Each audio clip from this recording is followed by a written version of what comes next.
Good evening and welcome to the Ogden City Council meeting of December 19th, 2017. This is the 6 p.m. City Council meeting. Please note that all council members are present. However, Councilmember Nadolski has asked if he could be excused and will be joining us probably in about 15 or 20 minutes. So just FYI, he's on his way.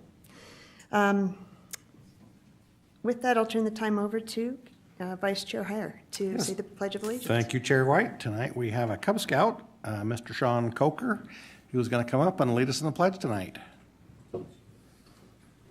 With the honors, please stand to join me for the Pledge of Allegiance.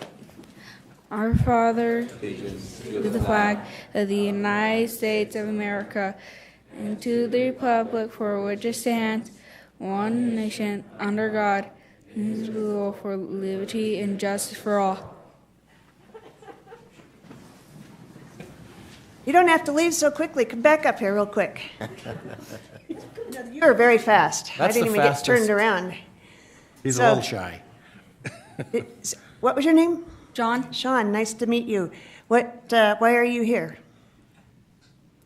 Are you here just to listen to us? Support my grandma. But you're with the Scout group?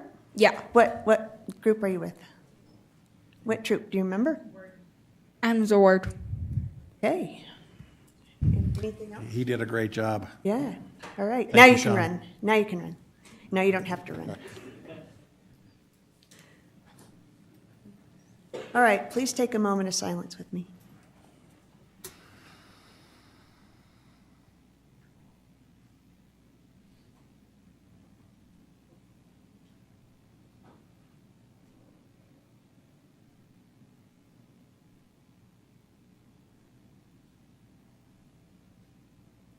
Thank you. Next on our agenda is, we've got some fun things. Recognitions, and I'm going to turn the time over to Councilmember Blair. Yes, thank you, Chair White. This recognition is for Clifton's Ladies Apparel, recognizing Clifton's Ladies Apparel for being one of the longest enduring and successful businesses in Ogden. And it reads, the Ogden City Council and Mayor proudly recognize Clifton's Ladies Apparel for providing invaluable contributions to the Ogden community. Clifton's Ladies Apparel on Washington Boulevard has been a retail anchor in Ogden for more than 70 years. The family-owned business was established in 1946 by George and Mary Clifton. Current co-owners and sisters, Janeth Wright and Levon Jennings, have worked at the store since they were children, eventually taking over the business from their parents. Clifton's has been one of Ogden's longest enduring and most successful businesses. It has a loyal and varied customer base with regular customers coming from all over Utah, Idaho, Wyoming, Colorado, and even California. We recognize and value the extensive history of the store and express our sincere appreciation to the Clifton family for contributing to the fabric of our community in such a significant way. We are sad to see Clifton's Ladies Apparel close, and we wish Janeth, Levon, and the entire Clifton family all the best in their future endeavors. Presented this 19th day of December 2017. So with that, I would ask that Janeth Wright and Levon Jennings come up and present this recognition for them.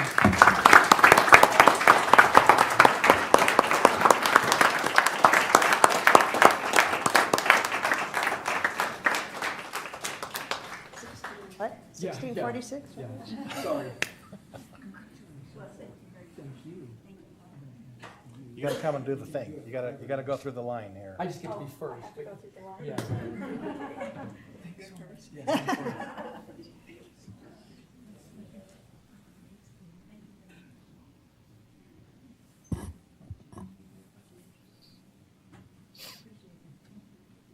Okay, you got to stop there so we can take pictures.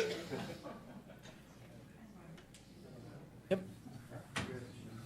We would invite any of the Yeah, Clifton family. And Grant and the family, we want you to come up with them. Well, that's if they want them. Maybe they don't want them to come up, Neil. No, we want them.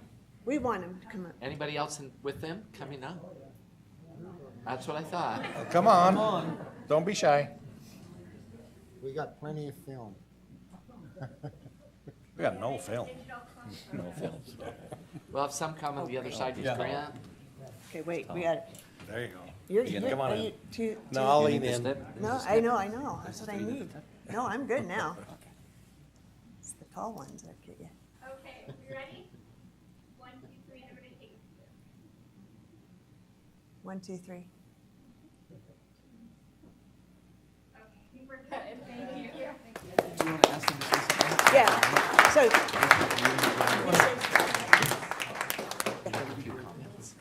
Both of them. Oh, things bulletproof. my bad. Go to the mic. I would like to really thank the city council for supporting us all these years and being there for us and all that you do for the city. And I really know what all you do because I see you several times when I come to your meetings. But it has been an honor to be here. We've been in Ogden almost 72 years, and we started as young children with our parents and worked there. And the loyal people are what really kept us going, and the friendships that we've made have been just been wonderful. I don't know if you want to say something too. I would like to say thank you for this award. It's very nice. We have thoroughly enjoyed being in business in Ogden. We love Ogden. It's home. It's the only place, well, when we were away at school. But other than that, Ogden has been our home all our life. And we love Ogden, and we appreciate you. And we've appreciated doing business in Ogden. We've made so many, many, many good friends because there's good people in Ogden. Thank you. Thanks.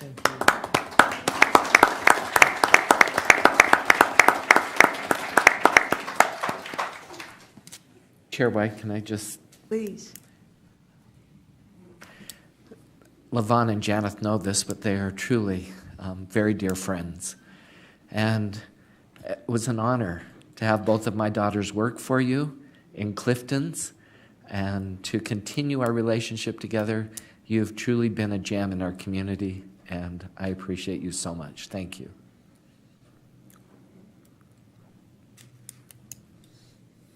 They will be missed, that's for sure.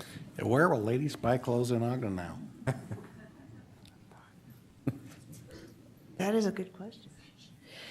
All right, next on the agenda is approval of minutes. The joint work session of September 5th, 2017. Councilmember Lopez. Yes, Chair White, I reviewed the minutes and found them to be accurate to the best of my recollection. And the special meeting of September 12th, 2017. Councilmember Stevens. Yes, they're correct, Madam Chair, and I make a motion that we accept the minutes that have been presented. Second. I have a motion by Councilmember Stevens and second by Councilmember Blair. This is a voice vote. All in favor? Aye. Any opposed? Pass. Next on our agenda is an item, a common consent item regarding the Community and Economic Development Citizen Advisory Board. Chair White? Go ahead. You go ahead. Okay, You go ahead. I'll go ahead and make a motion that we adopt the item list under common consent, appointing, I should have let you, Mitchell Gars, and reappointment of Rick Southwick to the Community and Economic Development Citizen Advisory Committee. Second. Motion by Councilmember Blair, second by Councilmember Lopez to approve these appointments. This is a voice vote. All in favor? Aye. Any opposed? Are either Mitchell or Rick here today? Look like it. Okay.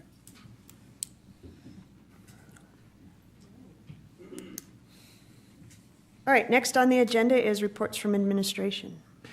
This item will be covered by Ryan Perkins. I would also like to recognize that Chief Matthews is in the back. I want to make sure he stays awake. And if there's any questions that Ryan can't answer, we have Jay Louder here also. So, Ryan. Not the chief. No, he's just here for looks. All right, my name is Ryan Perkins, and thank you for having me, members of the council and administration. I'm here in front of you today as part of our policy that we have to have any excessive grants get approved through the city council. And we're going for a hazard mitigation assistance grant. FEMA has 3 hazard mitigation grants that they put out, and we're going through one of them. A mitigation grant is something that we do to lessen the effects of a disaster towards loss of life or property. And so we are actually, there's a lot of criteria for these grants, and we have looked at the 3 grants that they offer, and we've chosen the hazard mitigation grant because we feel that we fit that one the best. We have the criteria met, and it also is one that needs to be met with a declaration of an emergency, which we had in 2011 with the floods down on the Weber River area. And so this joint resolution is that you would support us in submitting a grant application to FEMA to do some work down on the Weber River in hazard mitigation. We're going to be doing some bank stabilization. We're going to be doing some riparian repair. We're going to be doing some over the course of the years, and particularly in 2011 when we had the flooding down there. A lot of the structures we had in place earlier have started to degrade, and they're starting to get undercut, and we have significant potential for some damage in that area. And so we want to try to get it fixed as quick as we can. And we're using our match money. It's a 75-25 match. And the match money we're using is already money we have set aside for projects in the area. And so what this grant will do will allow us to maximize our money and bring some other money, some federal money into the area to make as a catalyst to get this project going. Ryan, would you just review the area that we're specifically talking about? Just yeah, real so quick. the area for this grant to be able to, this is a very competitive grant nationwide. And so to be able to get this grant, we have a lot of work to be done on the Weber River. We didn't feel like we'd be able to get the grant application through with that big of a scope. And so we've actually narrowed this scope to the area there by Exchange Road, where the Weber crosses under Exchange Road, and then that area right there. There's actually a 36-inch sewer main that crosses under the river right there. And because of that critical infrastructure in that area, we feel that we'll be able to get the benefit cost analysis to where we need to be, that we might be able to be competitive for this grant. And so that's the area we chose, and that's the reason we chose that area. There's a lot of work to be done. This is just a narrow scope of what needs to be done, and this is where we think we have the best chance of picking up some federal funds. And did you say when the grant is, or the application is due? And so the application is due to the state on December 31st, so we got about another week and a half. And then the state will review it, and the state will compile it and prioritize it with the other needs of the state. And then they will be the official grant. They will be the official application. We're the sub-applicants for the state, and so they will forward that on in, I think their due date is in March. And so we won't give notice to this for quite some time. Our start date on this date, if we were to get the funds, wouldn't be until 2019. wow. All right, are there other questions? Seeing no more questions, any other questions for Ryan? Okay, no more questions. I will make a motion that we adopt the proposed joint resolution 2017-8, supporting the application for this grant. I second it. We have a motion by Councilmember Garner and then second by Councilmember Stevens. Did I hear you? Yeah. To adopt proposed joint resolution 2017-8. This is a roll call vote. Councilmember Blair? Aye. Councilmember Garner? Aye. Councilmember Lopez? Aye. Councilmember Stevens? Aye. Vice Chair Heyer? Aye. Chair White? Aye, that passes. And I just want to make a comment that Councilmember Nadolski would actually have recused himself from this vote as well, just as a conflict with his job. So, all right. I'm hoping he will be joining us shortly. Do you know? He has been notified, and I know he's outside, so he's probably on his way in at this moment.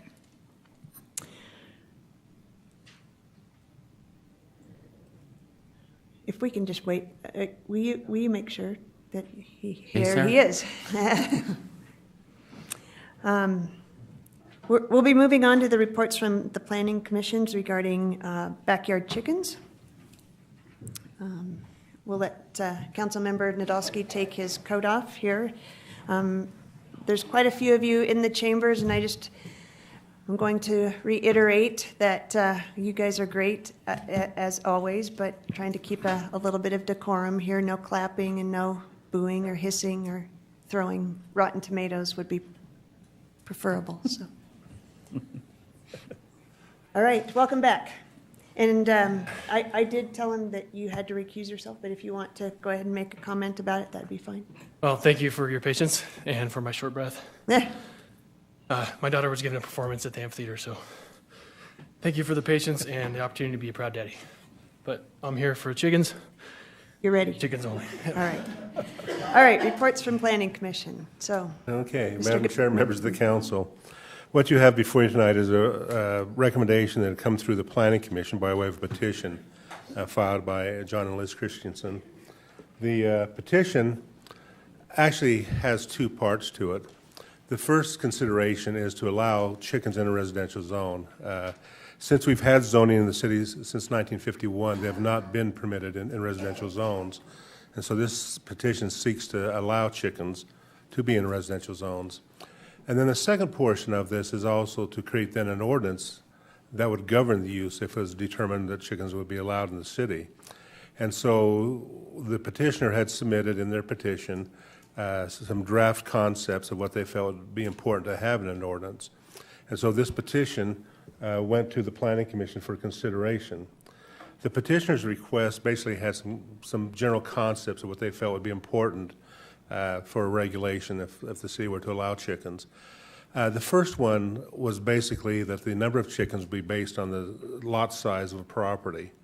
That is, as a minimum, 4 chickens would be allowed in any lot. And then as you go up in size of lot, then additional chickens could be permitted on those properties based on lot square footage. So as you can see, from anywhere starting with 4 to 12 as a maximum, dependent upon lot size. In addition, the petitioner's request identified certain criteria of where chicken coops and runs could be located. It identified the rear yard as a location of where chicken coops and runs could be located, with a 5-foot setback along the property lines. In their draft that they had proposed, they also included provision that if there was a solid fence, then there would not be any setback. You could put the coop or the run right along the fence line. There would be a 20-foot minimum distance between any neighboring house for any coop or run, and there were minimum sizes for a coop and a run per chicken. So they had a minimum square footage size of the enclosure. One of the things their petition also talked about, and at least in the language, that the chickens would be allowed to roam on that property as long as it's fenced, and that was a key part in their proposal. They also talked about in their proposal some key items of how you take care of the property, of having things predator-proof. As you know, some of the concerns that take place are animals that do come in, such as raccoons, other animals that may get in, dogs, other things that could attack the chickens. So have a predator-proof coop, keep the coop clean, keep the chicken feed stored so it doesn't attract predators to it, that you clean the area, that their license be a fee of $30 for the chickens, and also a $5 additional fee the first time, and a care booklet and 1 training class being required in terms of applying for a license. Also, the key part they mentioned is that chickens are not a business. They are meant for family food production, so no sale of eggs or slaughtering the chickens. These were all items that the petitioners had said would be key parts if the city were to allow chickens. The petition then was given to the Planning Commission with those items. As you are aware, you held a fact-finding meeting on August 29th, and many of the planning commissioners were here at that meeting to listen to the items that were presented at that time. It was after that presentation that the petition was filed. So then the Planning Commission took that petition, had 2 work sessions, one on September 20th, one on October 18th. In that, the commission discussed those things that came up in the fact-finding meetings.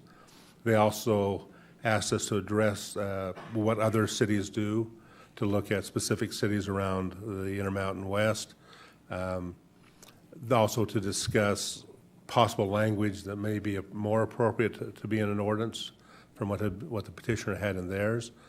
They had a second work session asking us to go look at some additional information. One was, what do resort communities do in terms of chickens? With Ogden's outdoor image, they want to see what do some of those resort communities do. Also ask us for more information regarding code enforcement. So then when the actual public hearing was held on November 7th, they would be able to have some of that background information to determine a recommendation that can be forwarded to you. One of the things the Planning Commission considers is the general plan, and they use that as a guiding factor for the decisions that are citywide decisions, such as this petition. And the items that are in the general plan talk about a couple items which the Commission focused in on, and that is one of the things the plan talks about is promoting communities and better maintenance of our community and upgrades and improvements. Also, does any action take revitalize the community? Does it strengthen the community? Does it enhance neighborhoods? Those are the items that the Planning Commission says as they look at any ordinance change. Are we moving forward with those goals of the general plan? Or are the things we're doing contrary to that?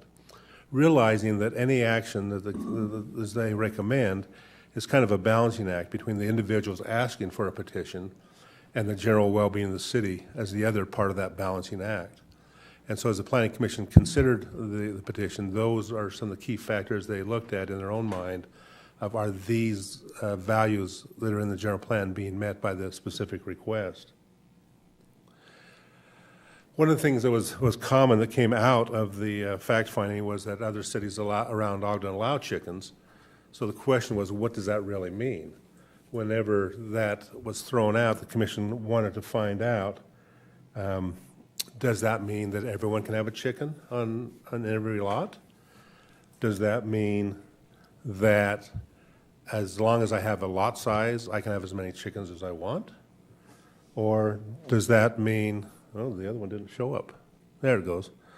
Again, can I have as many as a lot depending on my size? If I have size, does that matter? And one of the things we discussed was the concern about ordinance regulations and the general topic, that sometimes people will focus in on one item without the requirements of what do you have to do to get that item. And so when the Commission asked that question, what do other cities have, we took a look at what the other communities around Ogden and Weber County, the Lower Valley, have in terms of regulations. Finding that Ogden and South Ogden, Washington Terrace don't allow chickens. The other communities do, but the other communities have minimum lot standards before chickens are allowed, other than North Ogden and Hooper. One of the things we found, though, is that North Ogden, their smallest lot is 9,000 square feet, and Hooper's is 13,000 square feet. The other factor that was discussed is that while Ogden City is only 4% of the land mass of Weber County, we're 35% of the population, so we're denser than these other communities.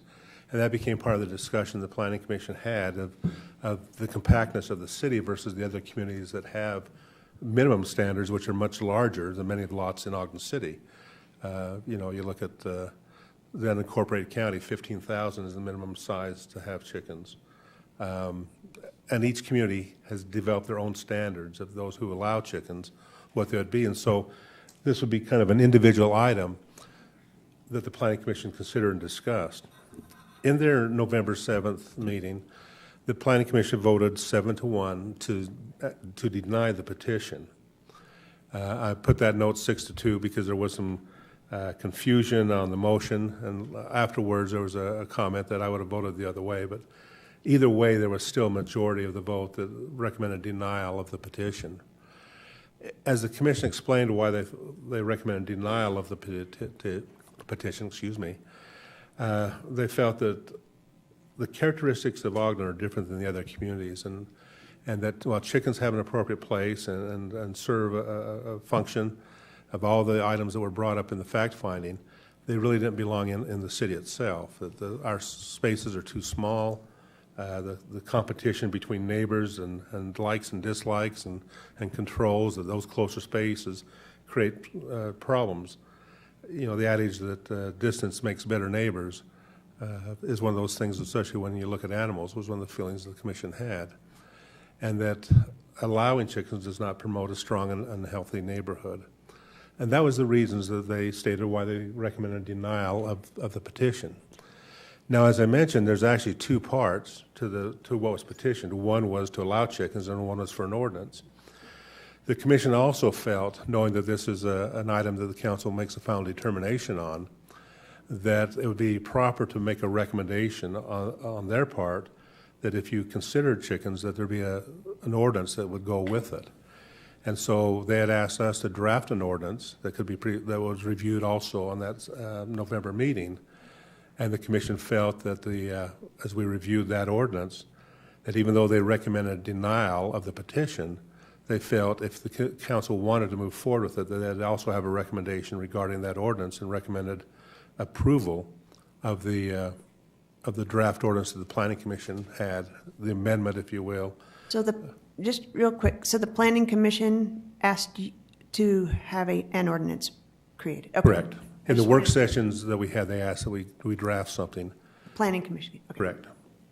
And the reason behind that is, again, knowing what is the past history of chickens and the different petitions that happened in the past, this would help the process be streamlined. That if you decided to move forward with a petition to approve it, that you would have to have an ordinance to consider. And if they didn't forward on to you, you would have to then go back, send it back to the Planning Commission, that you said, okay, this is an ordinance we want, now you give us a recommendation. And it'd go back and forth for a couple of times and waste time. It'd be much more efficient to at least have an ordinance that you could consider if you decided to approve chickens. So that's why they did that. That makes sense. Now, one of the questions is, when creating any regulations, why? Why do we create minimum regulations? And the key part of it is to set expectations for all the parties, both those who desire something and those who don't want something, to say, what are the rules? What do I know I have to play by? And what do I know then the other person has a right to do? Those rules are important to set those expectations. But it also becomes important to set then a means of evaluating, is there a legitimate complaint when complaints come? We receive lots of complaints about lots of things, and some are complaints that have no basis, and we really don't have any regulations that say they can't do that, while others are legitimate concerns, and if we don't have a standard to judge by, it's hard to then create enforcement and to do the part that we have to do sometimes of enforcing regulations. So standards become very important, or ordinances or regulations, for those reasons, to set the expectations and then know what you're evaluating when a complaint comes in. I think these two pictures are examples. One is, we took this from the USU's advertisement of a class they held and about how to raise chickens, and a great-looking coop. And another one is from code enforcement when they went to a complaint about chickens and how the chickens were being housed in that complaint. And so you can see what happens when there are no standards. You can go a broad spectrum of items. So setting those minimums create expectations that both those who are in favor and those who are against know at least this is how things are being evaluated on. In the language that the Planning Commission forwarded on to you, they make a couple revisions, not only to the zoning ordinance, but to the other titles that may have reference to animals. Title 12, which is health and safety. There's some language in there that was left over from 1951 to 1980 when farm animals were allowed in manufacturing zones and in an agricultural zone, which we no longer have. But when the agricultural zone disappeared, these standards still stood there, even though they don't apply to any zone. So it's clarifying some of that leftover language. And then Title 13, which is licensing of animals. As you saw as I mentioned, in the petitioner's proposal, there would be a license fee for chickens. And so the Planning Commission felt that was an appropriate item, so you would have to make that amendment into the licensing. So those are two items just to help follow the process along. Greg, Yes. is there any legal non-conforming left in the city? Of animals? Of chickens, particularly? Yes. There are? There Okay. are. Can you count them? I mean, are there 5? I know of one in southeast Ogden, and 2 west of Wall, kind of around 2nd Street. So they've had them since 1951? Uh-huh. Well, actually, their zones changed in the 60s and 70s. So but they've had them, and as well as horses. Okay, great, thank you. Yeah. The second item, as I mentioned, is the licensing. One of the things that appears both in this licensing and in the zoning text itself would be then how do you license the animal compared with all the other animals? The $5 fee was based on what do we license neutered cats. I mean, that's what we charge per cat, and we felt that's the lowest number we have, and that would be similar for chickens, is use that $5 fee per animal. Also, that there would be inspections taking place when the permit is first applied for. It wouldn't be a yearly inspection, it would only be that initial application. One of the things that it talked about in that provision is to have some means to recognize a registered animal, and that was to put a band on the licensed animal. And also, there's a clarification that came about as we talked with animal control. There's some provisions, and we use this opportunity to do a cleanup item, that there's a fee that's talked about of removing animals. And we don't remove animals, so we felt it would be appropriate to just eliminate that to begin with. So there's not a question saying, well, if I pay this fee, it says you'll remove them, and we don't do that. So the clarification was taking place in addition to what was being petitioned with this amendment in Title 13. Then Title 15, which is actually the zoning ordinance, was discussed.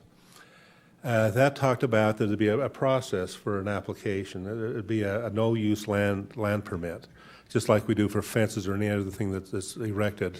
That there would be a one-time no-use fee, no fee permit for the location of a coop or a pen. That would be basically considered as an accessory use to a single-family home. Now, where I have green on the slide in front of you, these are items that are consistent with what the petitioner had in their recommended or draft. And so these are areas where we have the same language. The roosters would not be allowed. One of the things that the Planning Commission proposed was that the animals, instead of a sliding scale of lot area, to just have a blanket statement that 2,000 square foot be the minimum rear yard size to allow chickens, and there wouldn't be a sliding scale. Now, 2,000 square feet, why that? Basically to create room for activities that take place in the rear yard and have space as a buffer between anyone who has chickens and the neighbors around them. Also, it creates a more realistic idea of what is really available for use rather than lot area. Now, I use the picture of this council room here because 2,000 square feet is basically from that pillar this way. This room is 3,200 square feet. So 2,000 square feet of what would be required in the rear lot is from that pillar to there. And the podium, the partition wall there to the wall is 5 feet. That would be the setback from property line. So picture the coop on this side of that wall, and then the property line being the wall of the building. That is a 5-foot distance. So it gives you a kind of a visual of those recommendations from the Planning Commission. We also took a look at some of the neighborhoods and said, okay, what does a lot look like? In the Taylor neighborhood, we looked, and most lots are 4,000 or larger in terms of rear yard space. Mount Lewis, 21 to 3,000 square feet. And we took a look at samples of all over Ogden in terms of communities to get an idea that most of the community would have a 2,000 square foot space available in the rear yard. Not all, but most. What are the things that are going to deduct from that space?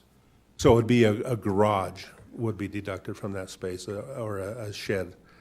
A coop or other things would not. It'd just But be a deck or The deck, actually, the deck would be past this rear setback when you consider rear yards, unless it's freestanding. If it was attached to the house, you'd start from the deck out rather than. Okay, all right. But if it's freestanding. So garage, shed, like RV parking pad, would that deduct? Yeah. Okay. Because anywhere you could build a building, build a garage. So with parking, we always look at parking as being, it's a place you can build a building. Okay. So the parking area would be that, whether they built the garage or not, because at some time they might do that.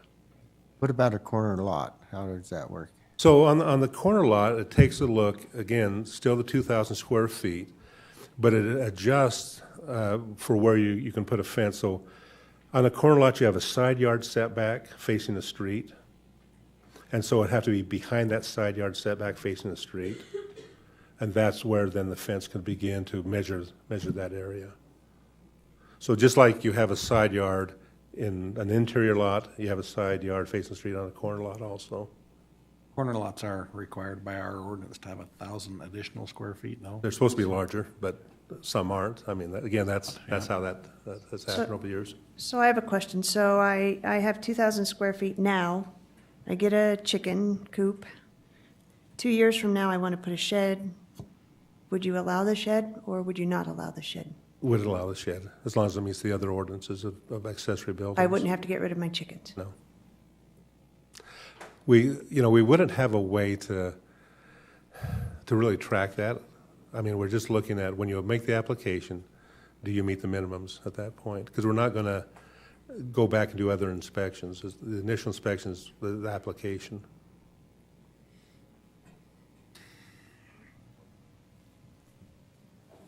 Other items the commission proposes is just a number of 6 chickens as a maximum. Now, in the petitioners, 6 chickens happen when you've got a lot between 8,000 and 9,000 square feet. We're saying that 6 chickens, as long as you have a 2,000 square foot rear yard area. So you see, while they have 6 chickens under a certain lot size, we're saying just 6 chickens on 2,000 square feet or larger in a rear yard space.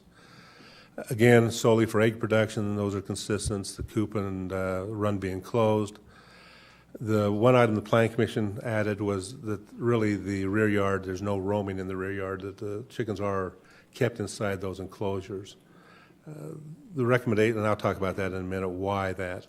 And then the other one is instead of a minimum size for coops, it's just a maximum size. That is felt that that's the control that really needs to be in place, is how big can it be, not how small to begin with. That most people will be responsible to make sure they've got room for their chickens, but set a standard that nothing will be bigger than this, 120 square feet and 7 foot tall. And that it also be made out of materials that are meant to be exterior finished materials.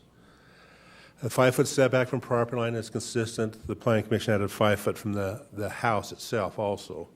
Again, considering maintenance and health reasons, trying to keep the areas around the perimeter of where the coop or pen is clean. And that also includes next to the home.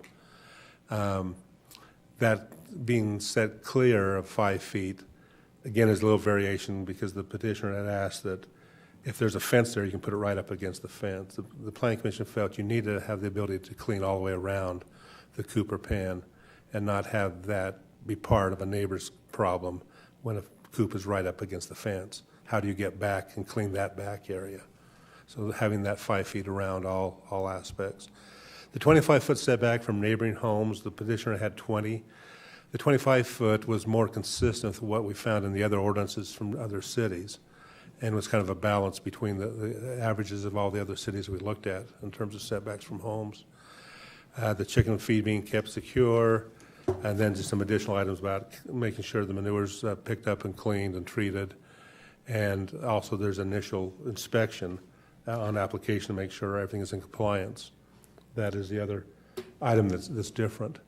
So this gives you a visual of what that would look like in terms of the Planning Commission's review. The 5 foot setback and the 2,000 square foot minimum lot area and the 25 feet from neighboring properties. So why the differences? Again, one of the things is providing adequate buffers. between the person who wants the chickens and neighbors who may not want them, to create that buffering area, and also an area that can be kept clean. The other item is limit the chickens to a total of 6, no matter what, after 2,000 square feet. That is felt that is adequate to provide for the needs of the family.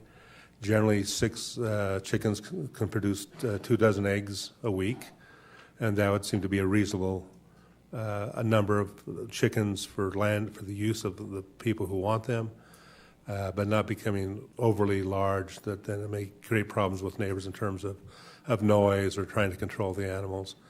That became the other item of just if the animals are in a coop or a pen, they can be controlled and cannot roam around, and that would be controlled that way. That's the reason the commission looked at that. And looking at it as an accessory land use, because that is then how you establish that these are allowed. If it's not an accessory land use, and if it became a main use, you could take a vacant lot and also have chickens on it. How do you care for that? That's the reason it was put that way. And minimum requirements for materials, again, to set a standard of expectations of how the coops look. I showed you some of the pictures, well, one picture of many pictures we have of some of the enclosures created for people who are having chickens now and when we visit complaints, what those look like. And so it's, again, to set that minimum standard. So that is the recommendation of the Planning Commission. As you can see, there's 2 parts to it. And any questions you may have of me? So if I rent a property, I cannot have chickens, is that right? Under the commission's proposal, you'd have to be a homeowner. Even though I get a note from the homeowner saying I can have chickens, what is that? Well, again, as the Planning Commission recommended, it'd be the homeowner. It'd be one of those things to, again, encourage home ownership in Ogden.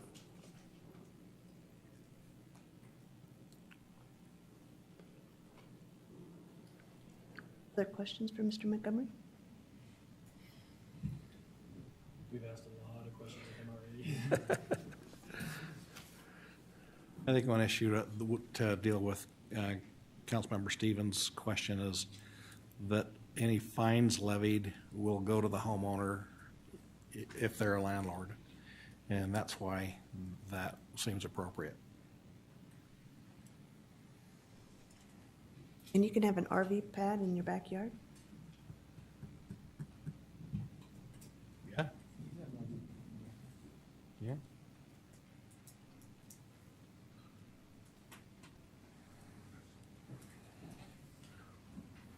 Anything else? In one of our work sessions, we did have the Weber Morgan Health Department give a presentation. Can you recall what that presentation was, basically? Well, in your fact-finding meeting, that presentation took place, and they talked about that, there are proper ways to care for animals, and that with chickens there are some concerns, but if they're cared for properly, they shouldn't be a health problem. Some of the things they talked about was, changing boots, not tracking manure into the house because that can contain some of the bacteria that could create health problems. They talked about not leaving eggs out and then trying to bring them in. That you have to really take care of the eggs right when they're laid, because again, you can create health problems if you don't do that. Those are some things they talked about, of just making sure you take care of sanitation, and that chickens have a different, they're different than other animals in terms of household pets. That there are some diseases that may be there, and you need to be aware of that and just take precautions. And if you take those precautions, then you should be okay. Mr. Montgomery, I'll add to that too, just from the health professional side. They also talked about the importance of how to care for your eggs. Some people have the misconception that you wash them and scrub them, and what that actually does is it tends to bring more bacteria into the egg. So there's a proper way to do that. They also mentioned, in your presentation, you talked about the CDC, avian flu and salmonella. They're really 2 different things. Right. So when the CDC was saying there's not a really higher risk of avian flu, that comment is true, but there is a higher risk of salmonella if you don't properly take care of your chickens. And so that part, is what they're referring to. And in the county's Weber Morgan's presentation, they did say, and this is on cdc.gov, in 2016, a record number of illnesses nationwide have been linked to contact with backyard poultry. They're not specifically saying chickens, but backyard poultry can be ducks, chickens, geese. But there is a higher risk, as everyone knows who raises these birds, with that. So with that, you do have to be careful if you treat them as pets, that you're not kissing them on the beak and doing things. But you do have, like you mentioned, you wear special equipment when you're working with your birds, and you are very thoughtful and conscientious about how you wash and clean your hands and different things so that you prevent disease. And that's really what we do to prevent disease, is good hand washing. So, I just want to point those things out.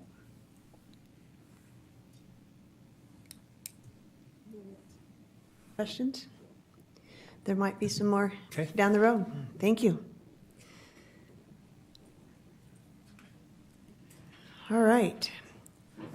Thank you for that. We are now going to open it up for public input, but prior to that, I'd like to bring the petitioner up and see John back there. So John or Liz, if you'd like to come up and... Or both could come up. Madam Chair, can both of them come up? Yeah, sure. Right? I didn't see Liz. I didn't...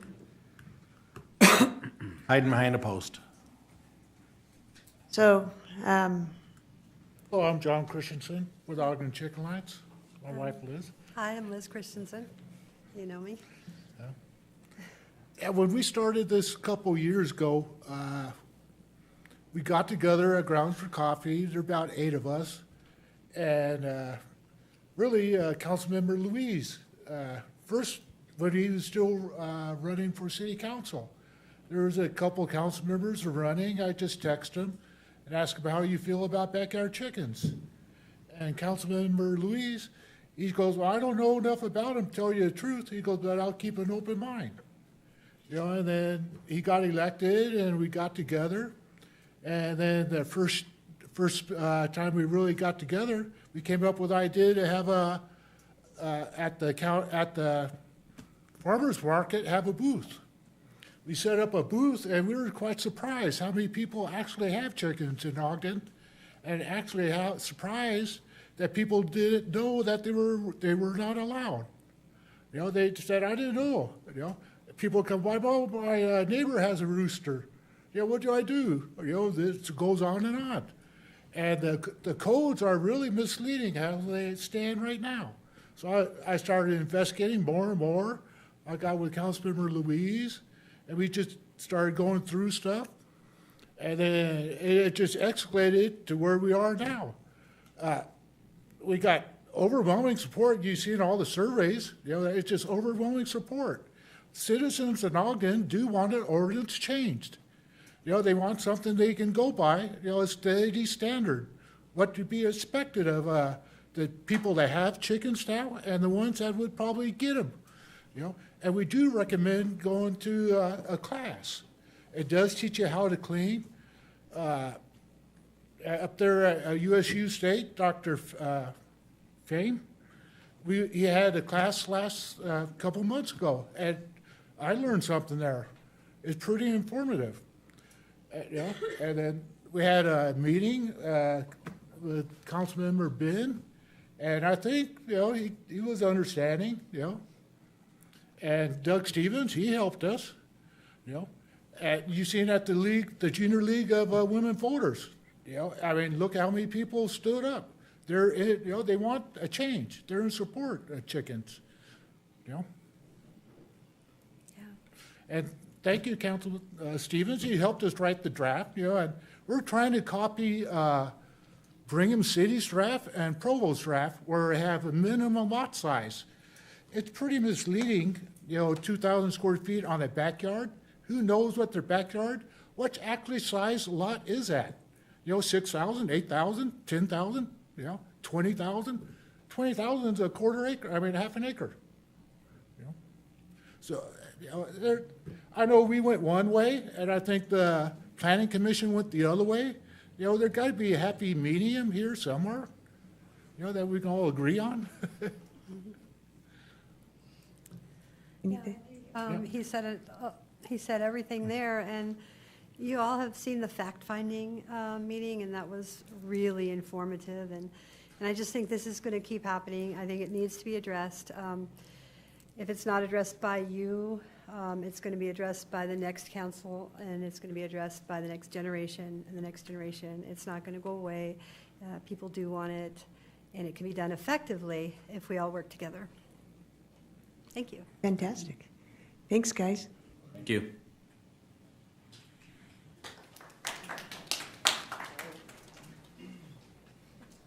And I'm sorry to do that to you tonight, because I know that there's a lot of emotions, but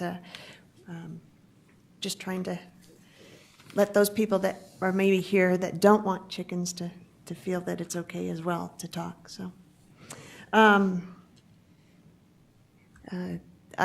is a time to receive public input from anybody that would like to come up. If you would like, please come up, and you'll have, and this is regarding chickens, you'll have, we will have another opportunity for other items if there's other people in here that want to talk about other things other than chickens a little bit later. But please come up, state your name, and if you'd like, there's two people that have signed. Sebastian, since you're up, would you like to come up? Thank you. Thank you so much for your time. I am pro-chicken. Just state your name real quick. I am Sebastian Benitez. I live in 3310 Taylor Avenue. Thank you. I am pro-chicken, but I can't have a chicken in my house because my wife, she don't want it. You know? But I like to make a comment about the first thing is, thank you. In August, I've been here in the meeting about chicken, and I request to postpone after the election the vote. And thank you so much to do that one, to each of you guys. Now I like to request postpone for January the vote for two reasons. One reason is Mr. Garner is leaving technically in 1 week, and I think it will be nice to have the new council member to have the chance to express or show her promise or his promise about in his campaign, you know, to support the chickens. The second reason is I am coming from two different dictatorship countries, and our voice do not count. Now, I like to say, I don't see any council member from the different district doing some search in his own district with the resident, with the citizen in this city, you know. Ben Landowski is my representative. I don't see any initiative to know what we want. I think the first step here is do that. Some research in each your district. The name is district now. It's no more word. I understand. Thank you. Anyway, the second reason is, this is the second reason, and Ogden City will not change. The concept about to have chicken or do not have chicken, the people will not change the concept about our city. And it's part of freedom. And if we regulate too much, we are getting to be like dictatorship countries. We have to consult, and you have to listen the voice for everyone. In the Facebook was 400 something in favor and 40 something in they don't want a chicken. Here is maybe 90% of people wanted the chicken, but that is not enough. Your duty is the more important. Thank you. Thank you. Ladies and gentlemen, Please. we can't clap and boo. Please hold your applause. That's not appropriate in this setting.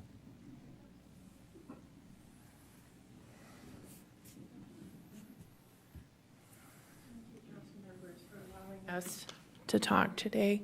Just state your name and... My name is Teresa Hurley. I live in South Ogden. Me and my husband moved here 4 years ago. I was not aware of any ordinance about chickens. I didn't even think about owning a chicken. About a year ago, I found a chicken, couldn't find its owners. Me being a rescue person and loving all animals, I kept the chicken on my residence. No one knew I had it. I didn't even know it was against anything. When I did find out, I had to part ways with Betty. I named the chicken so I could not eat her. She gave me many, many weeks of eggs, and I didn't think I would become a crazy chicken lady, but I'm here to say I am, and I'm proud of it. I was going to wear a chicken suit, but they're really expensive, so I'm going to have to make one. I'm glad we're not asking for snow leopards. We're asking for little chickens. At some form, we either eat them, feed them. We're all familiar with chickens.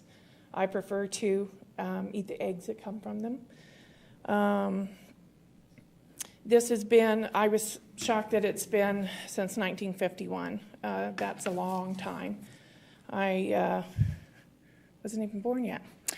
I just want to say that change is scary, but change is coming. And if it takes me walking Washington, the main street, in a chicken suit, I will do so to prove my point.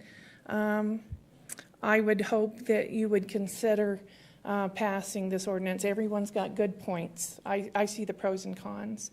And like I said, it's not like we're asking for a T-Rex in our backyard. It's a chicken, you know, and nobody wants to have salmonella. No one wants to bring chicken poo in on our shoes. We're all smart people. Most of us are responsible people, responsible owners. And I'm more than happy to pay fees, permits to have one. Like I said, I'm watching the time. It's so frantic now. But please consider it. It's been on the agenda for too long in my book. And right now, the pathetic part is I have chicken statues because I can't keep chickens, you know. And every time I see a chicken, I'm driving my relatives nuts because I'm like, I got to get that chicken statue. That's so cute. And I'd rather have a chicken, a real one, that I could name and paint its toenails pink if I want and have the eggs. So thank you. Thank you, Teresa.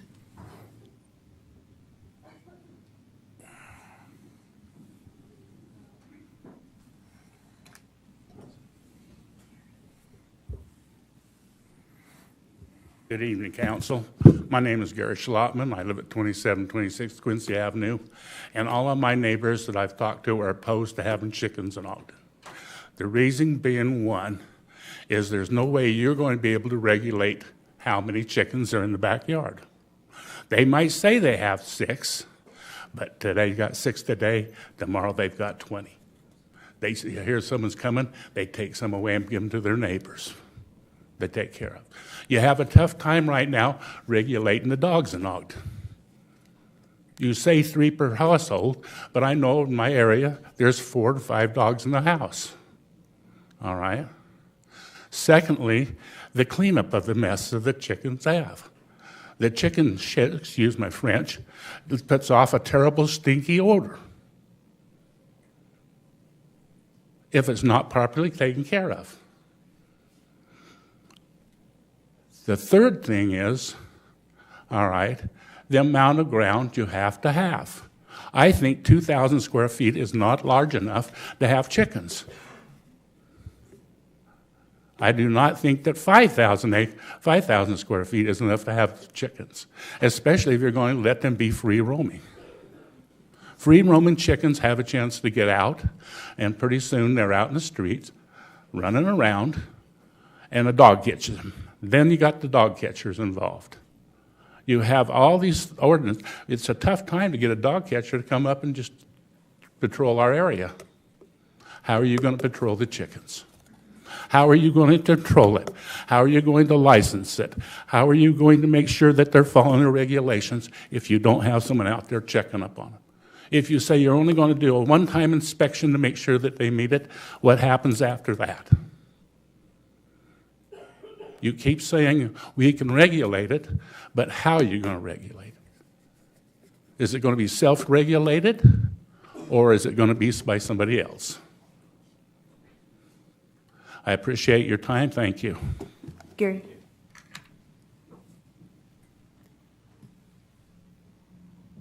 My name is David Wolfgram, live here in Ogden. And yeah, just David, say will you this. say your address too? It's 1041 21st Street. Thank you. So I'm just going to say the same things I did 8 years ago when we were up here, is that people have chickens in Manhattan on their balcony. That's a lot less than 2,000 square feet. It depends on the individual. And why would someone in Manhattan want to have a chicken on their balcony? And I'll tell you why. Because eggs are raised in battery cages, where a chicken can't even turn around. It lives less than a year and dies, has no feathers, and those are the eggs that we consume as a community. California made a law saying that we want twice the space for our eggs. We want a bird to be able to stretch its leg, turn around, and stretch its wings. That's how much space we want for chickens raised in California. And what do we do here in Utah? We're suing California right now because we can't import our eggs to them because we raise chickens in battery cages. We're suing California to make them take our eggs. The California people said, no, we want at least, a bird should be able to at least stand and turn around. Okay, so that's why people in Manhattan are raising chickens, because they want to connect with their food, they want to know where it comes from, they want to know that it's clean, that it's not pumped full of antibiotics, and it's not fed chemical food. Those chickens are fed the worst food that is possible. And then you're going to take that egg and eat it? We want control of our food. The person in Manhattan with the chicken on their balcony doesn't stink. Do you know why? Because they clean up after themselves. They want that connection with the animal and the food. Yeah, some people will abuse it. Some people will have 30 birds. Well, that's just going to be a part of, you get your one-time inspection, and then if the neighbors call, well, animal control there is there to enforce it. They'll get another inspection. But you won't have a phone call come from people in this room who want chickens, who keep a clean coop, who are humane to their animals, who want to have that connection. And those are the people who are spearheading this movement, not someone who wants to have 60 birds in a 10,000 square foot lot here in Ogden. So, thank you for your time. Thanks, David.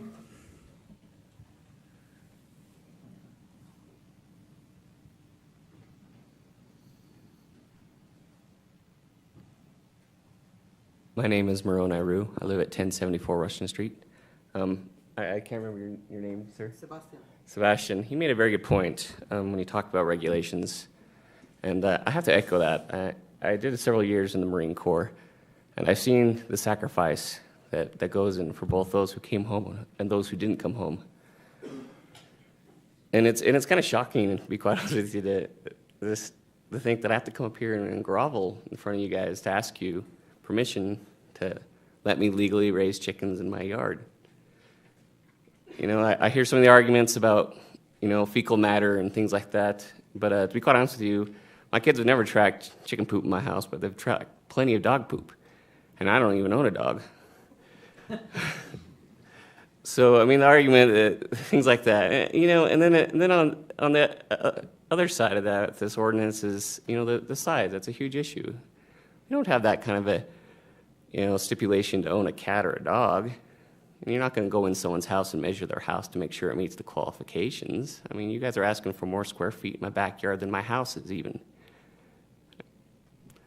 But, I think a lot of people have said this already, but, we want to know where our food comes from. And you know what?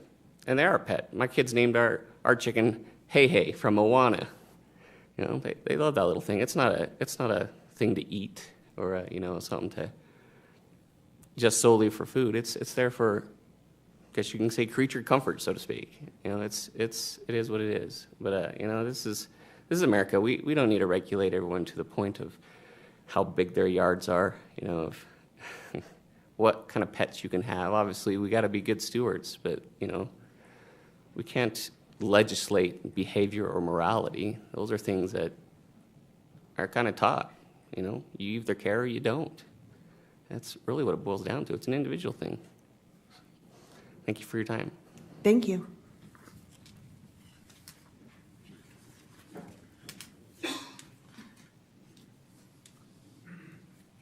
My name is Amy Sessions Robinson. I live at 1327 29th Street.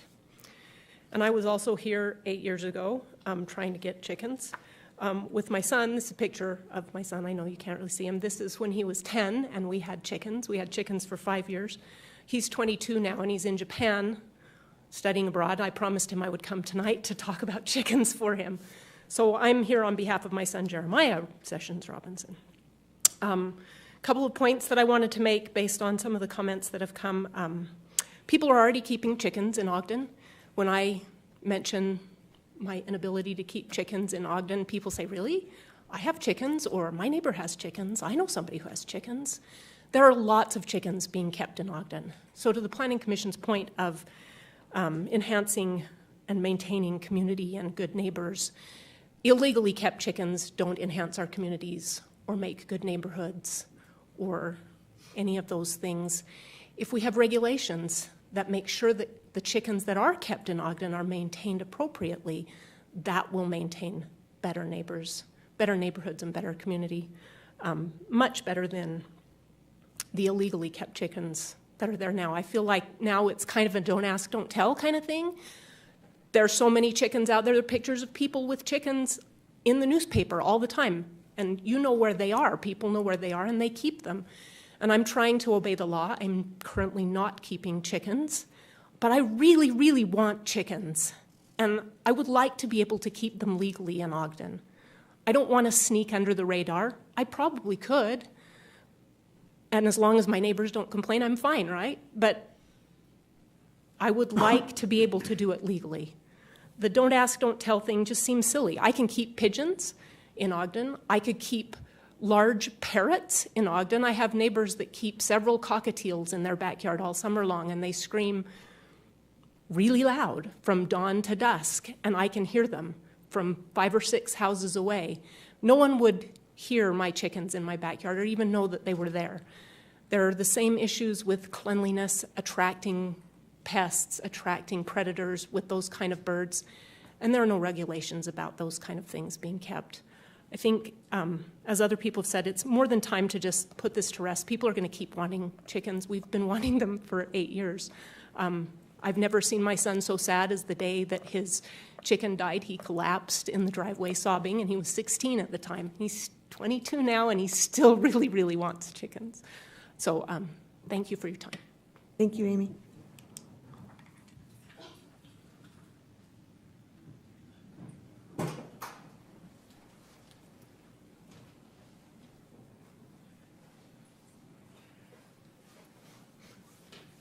My name's Bucky Cash, and I live at 1615 Canyon Road here in Ogden. I used to have a neighbor who had 3 dogs, and her dogs would wake up every day when she left for work. You would think there was a funeral next door because these dogs would just mourn, and they would wake us up every morning.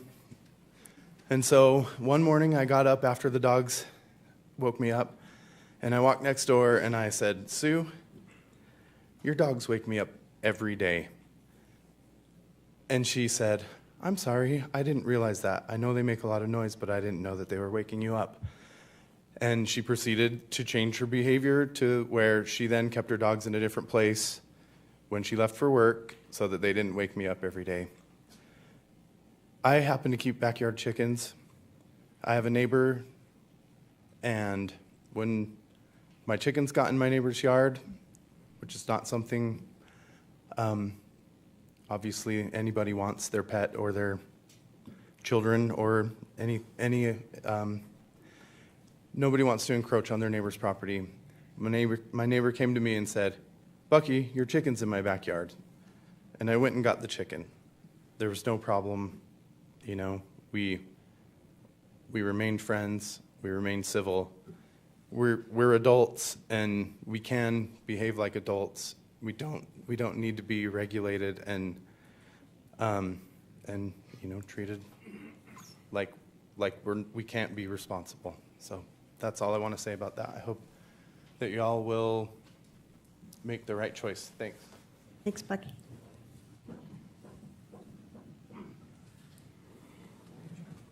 Evening, everybody. Blair Brandenburg. I'm Bucky's neighbor. So I had to come down to find out what the big crisis was about. We have a chicken problem in the city. So, and the first thing that came to my mind was, wow, we have all got not enough to do in our lives. So I finished up my day, grabbed my wife, and came down to see what this was all about. So the first question that I had, and I have to thank the gentleman from the planning. It looks like they went through quite a bit of effort to put together a lot of regulation. But I think this gentleman right here kind of echoes what I'm thinking in my mind is, really? What are we doing? So I guess my question when I heard about this was, wow, has there been some massive problem with chickens? I haven't been reading it in the paper. I've been back quite a bit and no problems that I've heard. So that's my question to all of us here. Where is the big problem? I mean, is this some mass issue that, I don't know, there's 200 people, 100 people here. Is this what we want to be spending our time on? Not for me. My neighbor is a very good steward of his chickens. And as Bucky mentioned, and what I mentioned to him was like, wow, I've had more problems with people with their dogs than I've ever had with you. So that's my comment as a neighbor and as a citizen of the city. I was born and raised here. This is an unbelievable statement of, wow, do we really got to have something else better to do than to be talking about chickens. So that's my statement. Thank you. Thanks, Blair.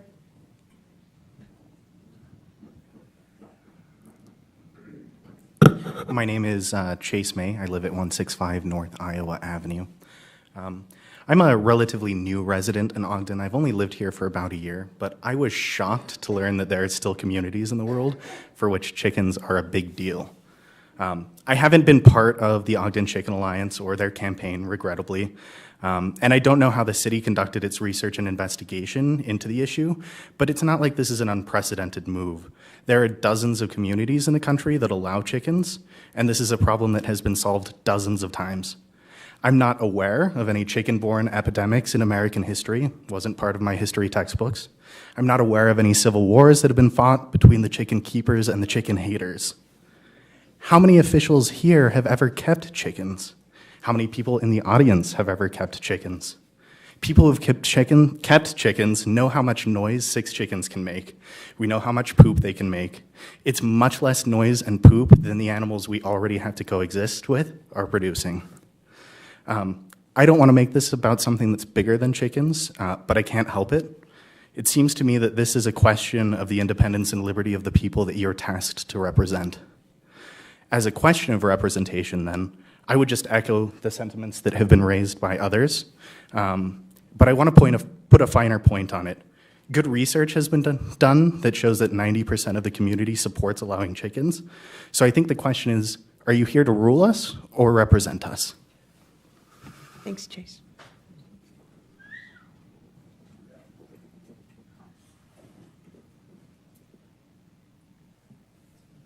Mary Koloff, Blair knows who I am, 2114 Monroe Boulevard. Congratulations on your win, by the way. I'm here, I'm pro-chicken. I had chicken once, tried to have chickens, the cats got it, and I followed the regulations that you guys, have put forth. But, the worst, some of the worst, I've said this before, the worst words in the English language is there ought to be a law. There ought to be a regulation. You got to push more and more onto people. There's children here who are learning that they can't do something unless the big brother tells them to. This is about having freedom as an American. So I would like to push for pro-chicken just for the fact that it's an American spirit issue. Thank you. Thanks, Mary.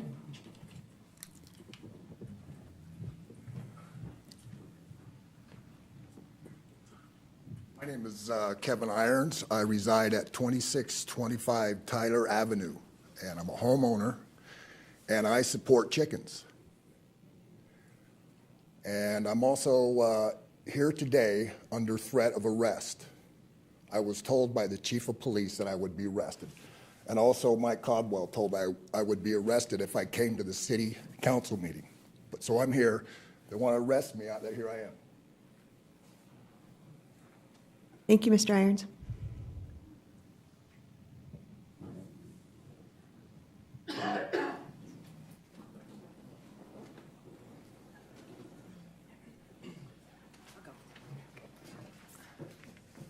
Good evening, everyone.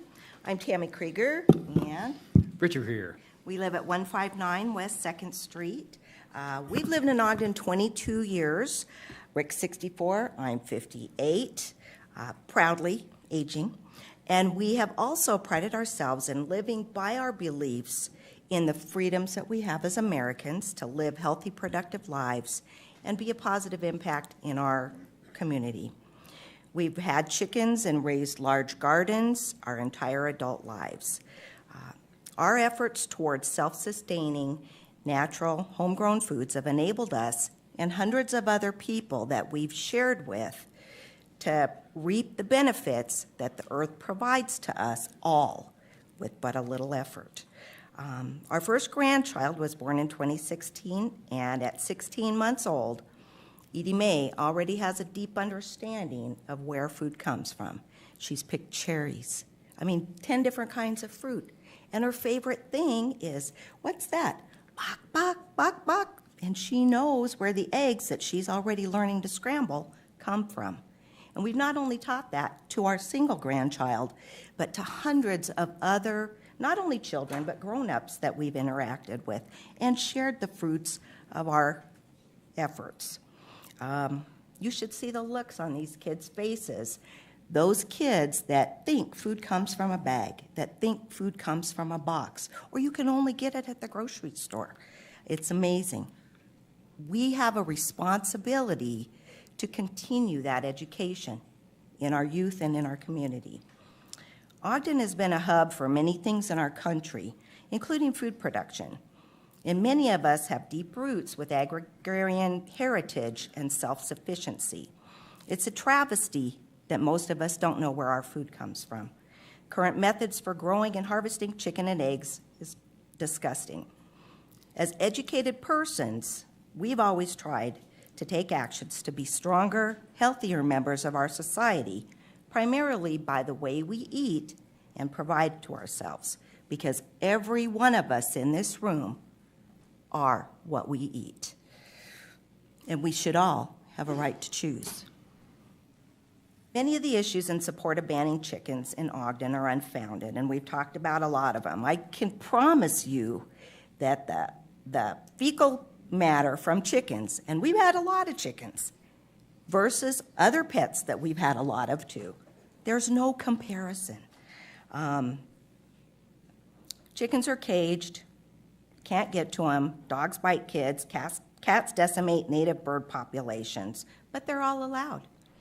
By mandating chickens to yards with 2,000 square feet when the average coop is only 60 feet, I think is an excessive regulation.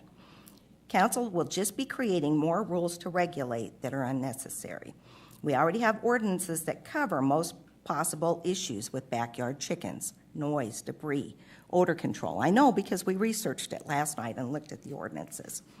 quantifying numbers of hens and limiting roosters Tammy, is I'm reasonable. going to have to cut you off.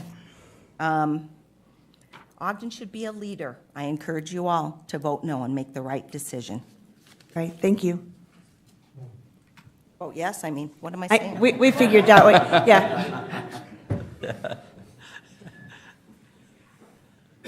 My name is Kelly Fries. I live at 982 5th Street up by Ben Lomond High School.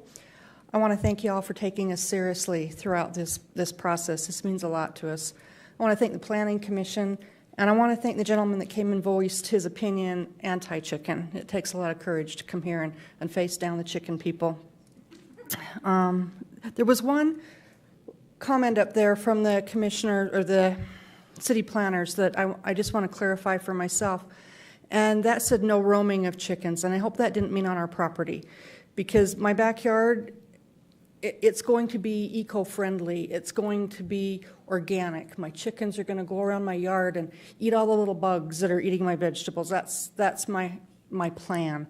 So I don't intend to let them roam freely throughout my yard all the time, but I want them to be a part of my yard community and let them out occasionally so that they can take care of the spiders and the grasshoppers and things like that.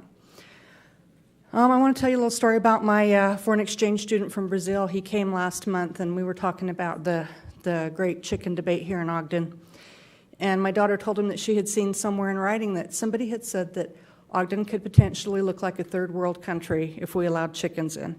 And his comment was, if we Brazilians knew all it took was to get rid of our chickens, we would have done it long ago and we'd be a first world country.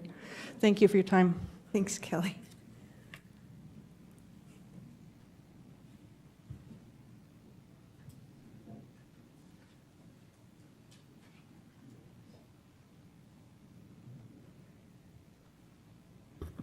My name is Virginia Hernandez-Reza. I want to speak on two issues.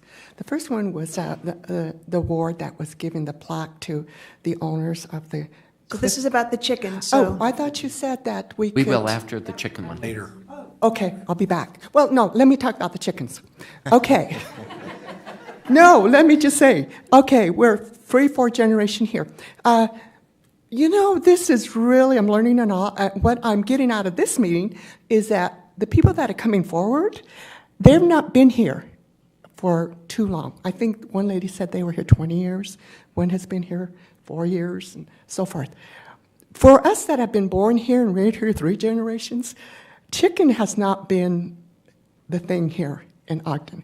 For the simple reason that, I'm talking about the inner city. Most of them live, well, some live on 28th and Quincy and so forth.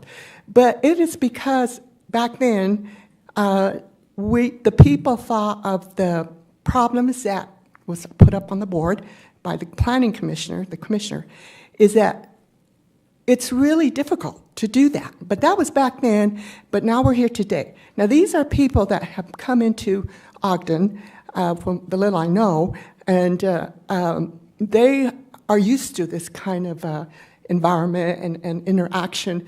If you're going to come into Ogden, anyone, with anything, I think that could be awesome. But it's difficult for it just to come and say, do it this way, because this is the way it should be, and your rights or whatever. That's their opinion. But for me being here, like I said, we've been here 3 generations.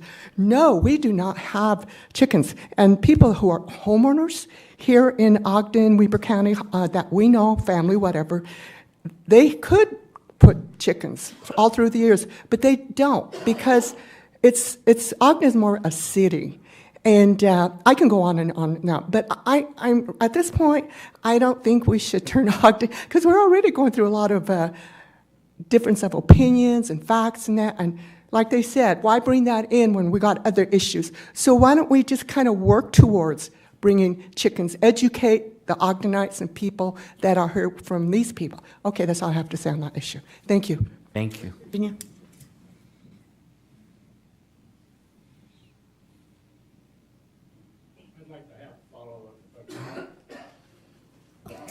Hi, my name is Elizabeth Shelton. I live on 25th Street in West Ogden, and I have lots of neighbors who have chickens. I currently do not have chickens because I'm in graduate school and I work full-time, and I know I can't take care of them, but someday down the road I would like to have chickens. And my neighbors who have them are all very responsible with them. I'm not really going to tell on them. You could probably walk by and hear them, but I never see them out. They never seem to be a problem to me. I think what we're really looking at tonight is the two pathways that we have to a chicken ordinance and having chickens in Ogden. And I think it's just amazing that you have a group of people that came together with a well thought out petition. I was looking at this and I thought that is just such a responsible petition for chickens in Ogden. And I guess I understand some of the things that this alternative ordinance is going for, but it seems to me a little petty. Chickens are not like pets. I understand why they have to be pets in Ogden, but to make people give up a dog or a cat so that they can have the number of chickens that they would like to have just does not seem like a reasonable request. Chickens are chickens. Now, I'm not saying they shouldn't be licensed or that they shouldn't be banded, but they're chickens. If you know that they're there, they're not taking much space, and they should be able to roam on somebody's property. And again, I think that I am just extremely impressed, as somebody who does not currently have chickens, won't have any in the near future, at the language that went into this petition. And I'm really proud to be here with people who have thought this out so well and brought it before you. And I'd like you to consider that because you have a huge amount of participation. And I've been in these chambers when they're not very full. Sadly, I work until past the time you start, so it's hard for me to get here. But I would just appreciate this and the thought that these citizens have taken to come here and present this today. And we know that our neighbors who don't appreciate it will be very vocal about that, and either it will force the chickens out of those neighborhoods or they will learn how to coexist. Thank you for your time. Thank you. So Gary, we can't let you back up, and sorry, I apologize for that. Yeah, if you want, you could in public comment when we're done. Liz Christensen, 960 Taylor Avenue. So I wanted to thank the lady about telling about the well-thought-out ordinance. It was created by people that own chickens and understand them. I also want to talk specifically about an issue that the Planning Commission ordinance talks about. It talks about just having a coop and nothing else in the yard. And then it talks about keeping everything predator-proof. Well, in order to keep things predator-proof, you need to have a shed or something to lock the straw, the hay, or the pine shavings, and the food. You get 20-pound bags of food. You can't leave it out in the yard. You don't want to put it in your house. Some people only have a carport. They don't have a garage. We need a shed in order to keep the food predator-proof. I want you to take that into consideration when you look at the ordinances. And about the animals, too, I wanted to talk about that because with 100 pigeons, they aren't obliged to take away some of their dogs or cats, and I think that everybody's a good steward, and they're going to not take on too much than they can handle. And 6 chickens, and if you have 2 dogs, I mean, nobody wants to get rid of one of their dogs. So I want you to take those 2 things into consideration, please. Thank you very much. Liz?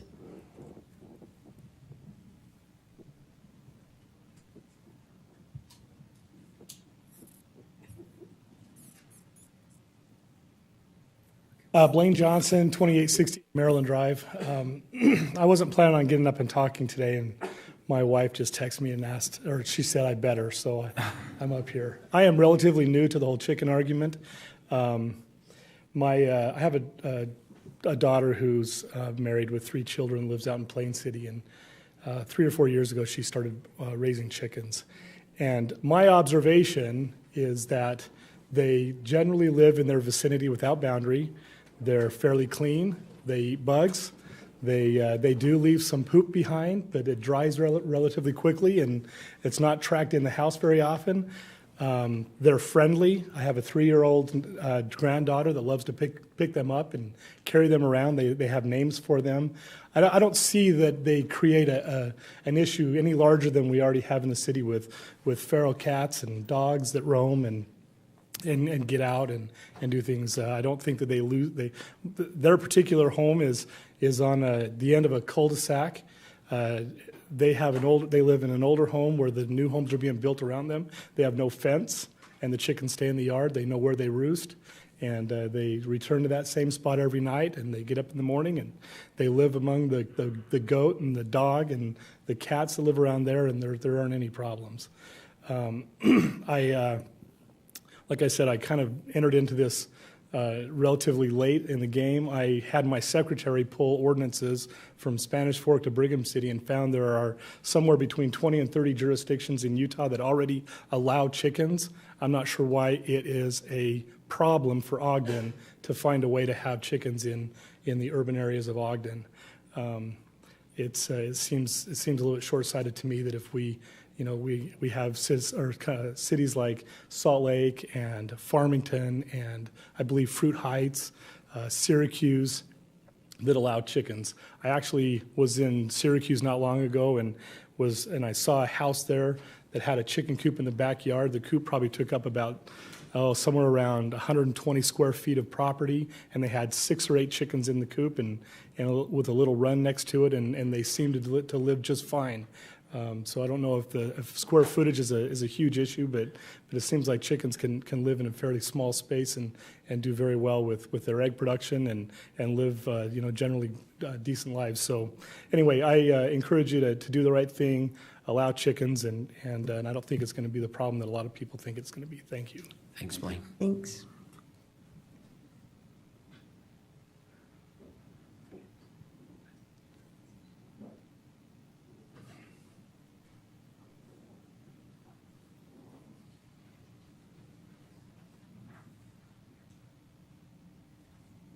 Hello, my name is Anna Cash. I live at 1615 Canyon Road. You know a lot more about my life situation now after my neighbor and my husband have talked about it. But I'd like to just share a couple things that I feel like are important for our city. And that is, one, keeping it simple. Please keep it simple. If you've kept backyard birds, you know that putting a band on a bird is a little bit crazy. To be honest, because sometimes you do lose birds and then you get a new one and you have to order a new band. It just creates more garbage, really. The second thing I would like to say is that as a city, we need to be looking forward. We don't need to be, we're Ogden Untamed. Please let us be, people who live here care about the environment. They care about going outside. They love outdoor activities. And that includes our food. We want good, self-sustaining food. I teach at my kids' school. I run their school garden and also a nutrition program. And I can't tell you how important it is for our kids to know where their food comes from. Like this woman said, a lot of the kids eat stuff out of packages all the time. And I fight that. Each month I teach them about a fruit or a vegetable, a different fruit or vegetable than they might not have in their house. Okay, so it's super important that these grassroots organizations come together and that we come together as a community looking forward. In Belgium, they just passed an ordinance giving this is crazy, they gave 2,000 of their citizens 3 birds each. Why? That seems a little crazy. It's because they cut down on food waste and the amount of stuff going into a landfill. They actually think that it will save them 452 tons of food a year annually in their landfill because it's a small country and they want to reduce the amount of landfill space. We need to be more forward-thinking in how we think about our food. Thank you. Thanks, Anna.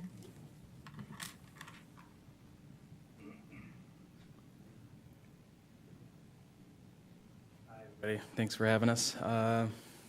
I'm Bo Bradbury. I live at 1536 Robbins Circle, and I'm obviously pro-chicken. We actually own chickens right now. my backyard neighbor owns chickens, and I'm here with my family, and I speak for them as well. We love chickens. You should see the difference between a store-bought egg and an egg that you get in your backyard. There is a world of difference. I bring them into my work and share them with my employees just for their own personal consumption. And I mean, much better eggs, much better food. It teaches my daughter where her food comes from. Doesn't come from a package. You know, we don't hunt or anything. We're pretty much vegetarians other than, you know, just eating eggs, I guess. But yeah, so I'll save you all time, and that's all. Thanks, Bo.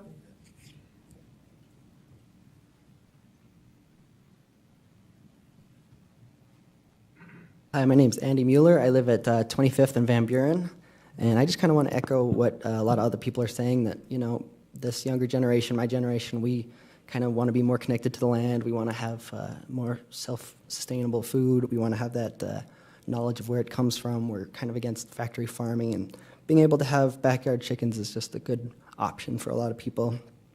I also wanted to speak about the licensing fees. I think $30 a year every year is kind of crazy, and I see a lot of double standards when it comes to dogs and cats versus chickens. We're not, you know, you don't enforce people's spaces on how much space they have to have for their dogs, and chickens can do pretty well in smaller spaces on these smaller lots. Ogden, I think historically, you know, way back, a lot of these lots had chickens, and it was just kind of part of life. People kept their own eggs. I've had chickens. A lot of my friends and neighbors have chickens, and I think if you let people have chickens, there's not going to be a huge influx of people keeping chickens. I think they're already having them. And even if there is a big influx, I think you're going to see minimal problems. Maybe 1 out of 20 people you might have to enforce and check on their coop. But I see way worse dog kennels. You know, I get a lot more noise and stuff from my neighbors' dogs than I do from any of my neighbors' chickens. I also wanted to address, I think Ogden, we tout ourselves as an outdoor capital, and we're trying to bring in businesses that want to use the outdoors, and the people that work at these businesses are outdoorsy people, and these kind of people are educated, and they want to be connected to the land as well, and they probably want chickens. And so if we want to bring those kind of people and these kind of businesses to Ogden, I think we need to open up that to them. And just looking at my notes, I think that's all I wanted to cover. Thanks. Thank you.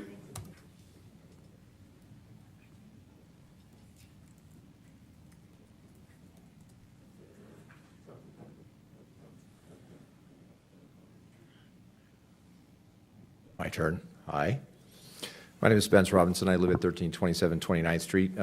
My wife spoke a few minutes ago, and this is our son, Jeremiah. It's a really cool thing to be able to stand here and share some thoughts and feelings in a civic environment and to express our opinions to the powers before us. I think it's really a great idea for us to consider what was mentioned by the other gentleman who said that in the last 8-10 years, 20 so odd communities along the Wasatch Front and beyond have adopted chickens and brought them into their communities. And if that isn't a really great sort of acid litmus test, whatever you want to call it, as to, you know, how much it's cost, you know, how many problems it's caused, whether there have been any you know, serious outbreaks of any kind, any serious disorder, riots across fences. I mean, that's going to be a really good indicator as to how well things have been functioning in other municipalities. This young man right here, who's now 22, is the 4th generation of my family that's lived in Ogden. So we can bring up every type of statistic or analysis or historical whatever. You know, new people, tech industry, you know, outdoor people. This is just a really good idea to open up Ogden for having, you know, urban chickens. If you've ever had an omelet or cookies or brownies or just a fried egg that's from an organic free-range chicken, and you compare that to something that you get in the store, there is no comparison. None. My mother-in-law has chickens in Bountiful, and her chicken coop, right on the edge of it, which is a beautiful enclosure, beautiful coop, there's a peach tree. That peach tree yields peaches bigger than softballs. They were so big two summers ago that they broke the limbs off that small tree. There were so many hanging there. And if that peach wasn't delicious, I know where those nutrients came from. table scraps, whatever it is. It's a whole ecosystem. It's an ecology. There's so much going on that can be taught. There's so much that can be enjoyed. It seems like either one of these options is great. I'm all for less regulation, but if you want to bring chickens, I'd be more than happy to pay $100 a year if that would cover the cost of the chicken catcher or whomever it is that needs to come and inspect me. I'll gladly pay $100 a year, and I can guarantee you that every person here who probably wants to raise chicken would be equally glad to pay $50 a year or more. It's not just having chickens. It's more than that. So thank you for your time. Have a good evening. Thanks, Mr. Robinson.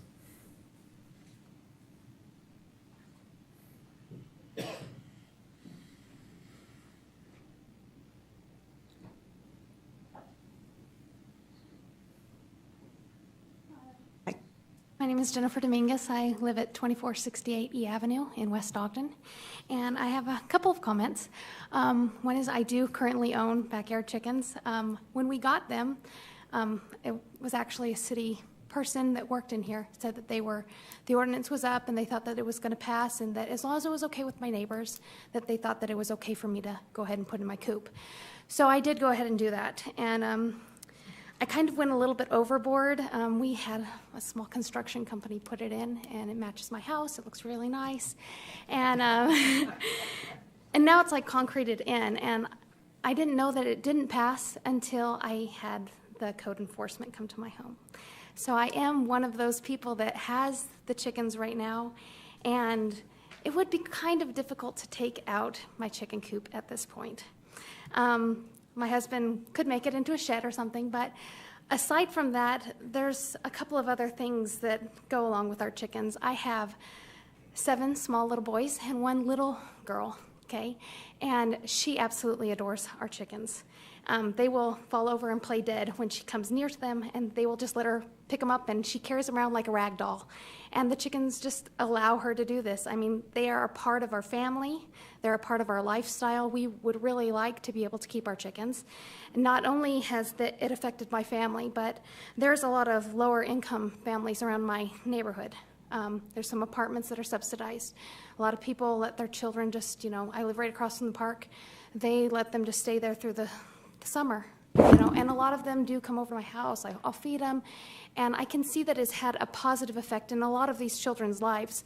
They'll come over to our house. They get to experience a little bit of a different lifestyle. We have a very large garden. They get to interact with the chickens, and it's just had a positive impact on a lot of these children. And I'd like to have the opportunity to be able to do what I want to in my own backyard, as long as I keep them, reasonable. I'm not hurting anybody. I just want to be able to keep my chickens. So if you'd please consider passing this ordinance, I'd really appreciate it. Thanks, Jennifer. Chicken catcher may be coming after you.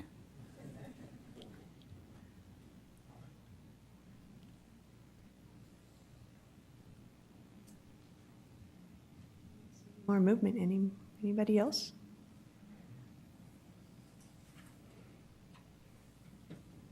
No? All right. We have a couple of, does anybody need a break, or are you good? Okay. All right, we have a consideration. First of all, thank you for all your comments. It's a very scary thing to get up and be in front of us. The mayor has pointed out numerous times that we get more people in the chambers for chickens and animals than we do the budget. So we will hope to all see you back in July for sure. But with that, we have a consideration of the petition, and John and Liz, thank you for starting this conversation for us. So we have a consideration of the petition. It has been through the Planning Commission, and any comments regarding that from any of the council members?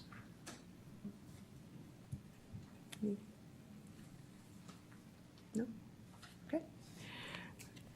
All right. Well, we have an option to either uphold the Planning Commission recommendation or deny it.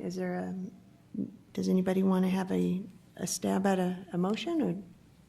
Chair White, I will make a motion that we do, with the consideration of the petition 2017-12, that we do uphold the Planning Commission recommendation and to deny the petition.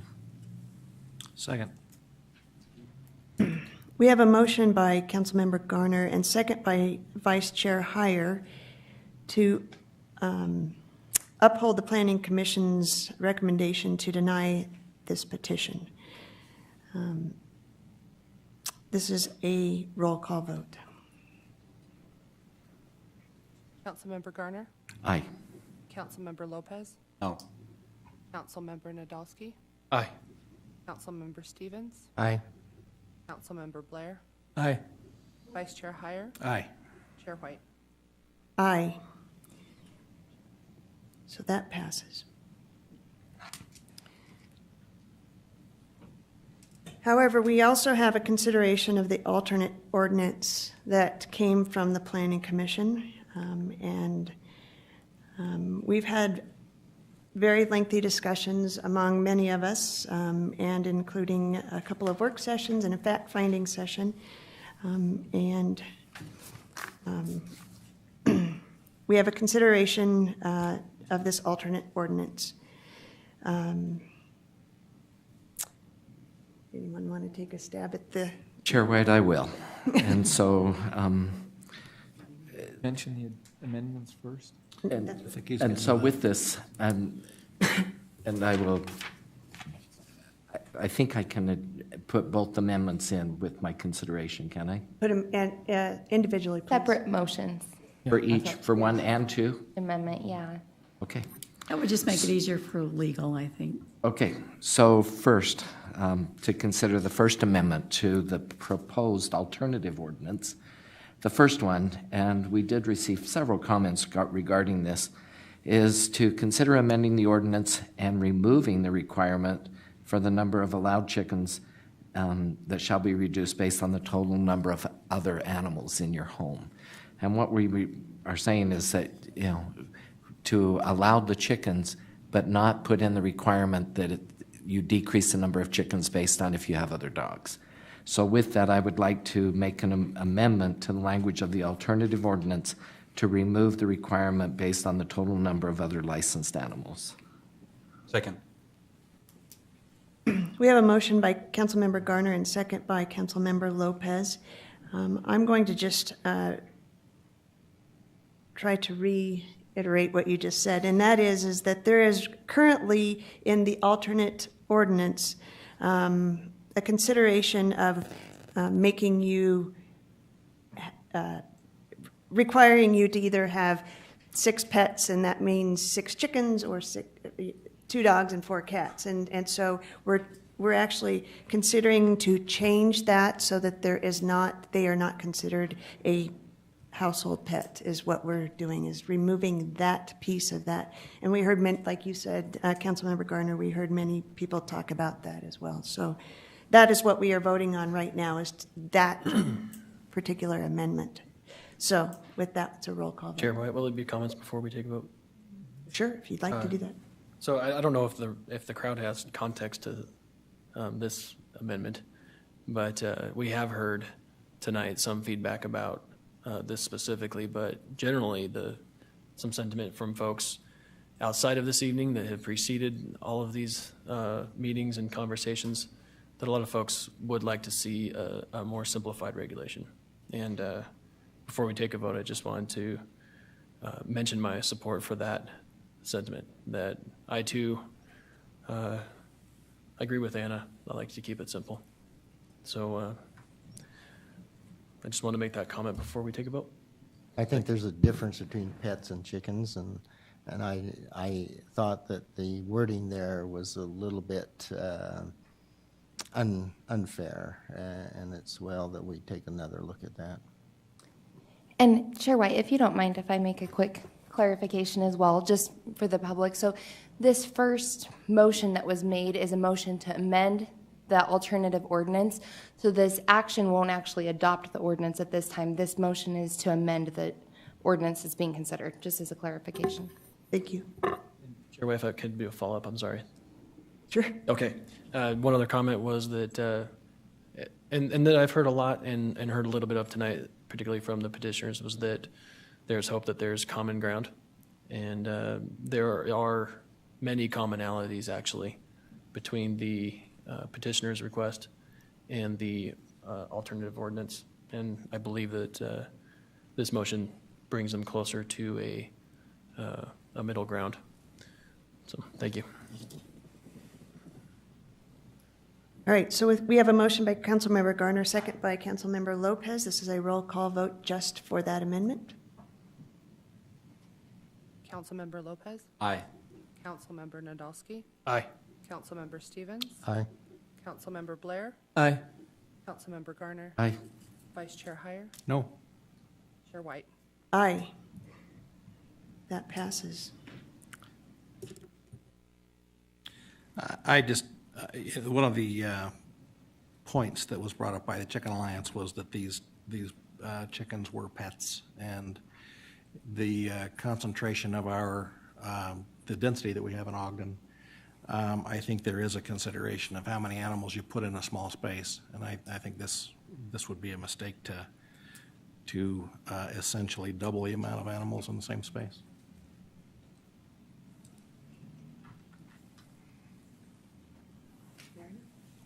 The second consideration that we have talked about, and I think was brought up again tonight, was the banding of the ankle of the chicken.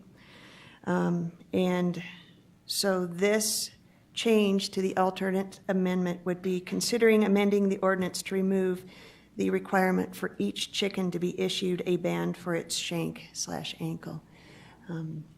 And so, again, it is... Chair White, would you like me to make that motion? Yes. So I will make a motion that we consider amending the alternative ordinance to remove the requirement for each chicken to be issued a band for its shank or ankle. Second. We have a motion by Councilmember Garner, second by Councilmember Lopez. This, too, is a roll call vote. Councilmember Nadolski? Aye. Councilmember Stevens? No. Councilmember Blair? Aye. Councilmember Garner? Aye. Councilmember Lopez? Aye. Vice Chair Heyer? Aye. Chair White? Aye. That passes. Councilmember Stevens? I believe it's necessary for our code enforcement or animal officers to determine the process by which the chickens are, who they belong to, and so I think that this is a reasonable way to go ahead and do that.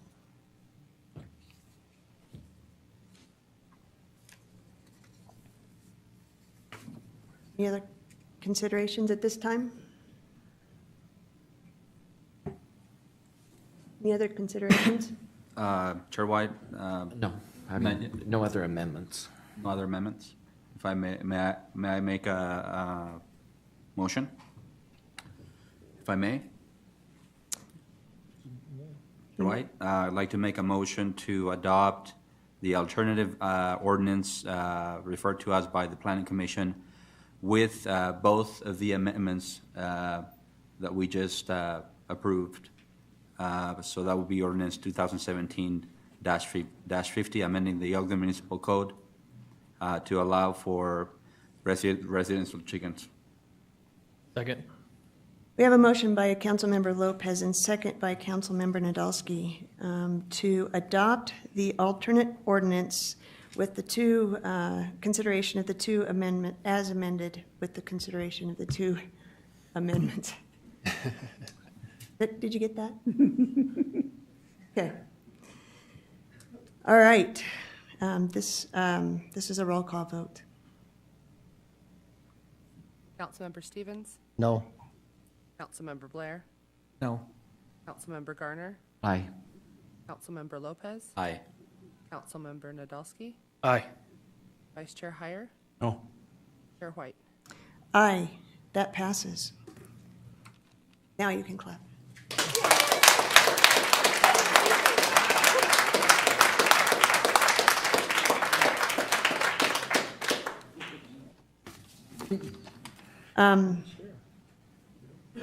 I think many of us would like to make comments, and so,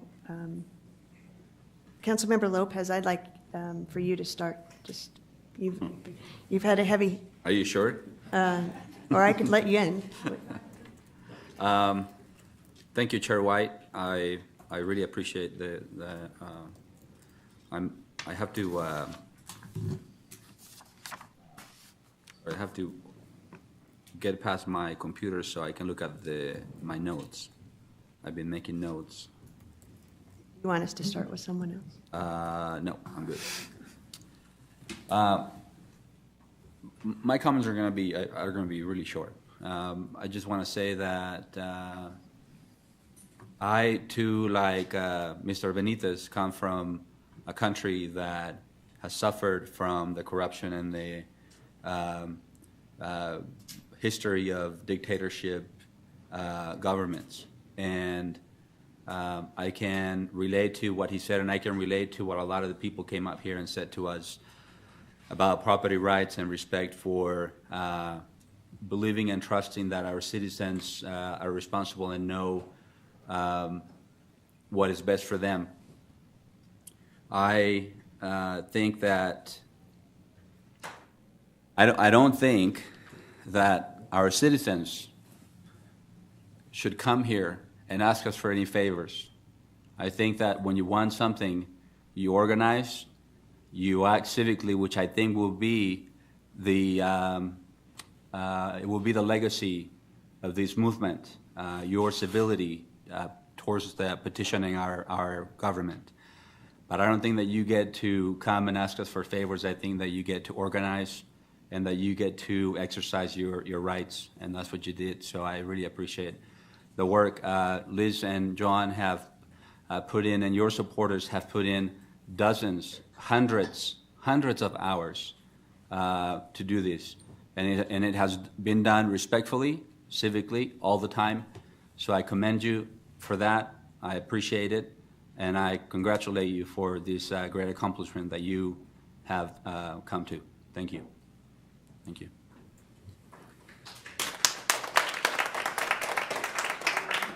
Chair White, may I make a few comments? Please.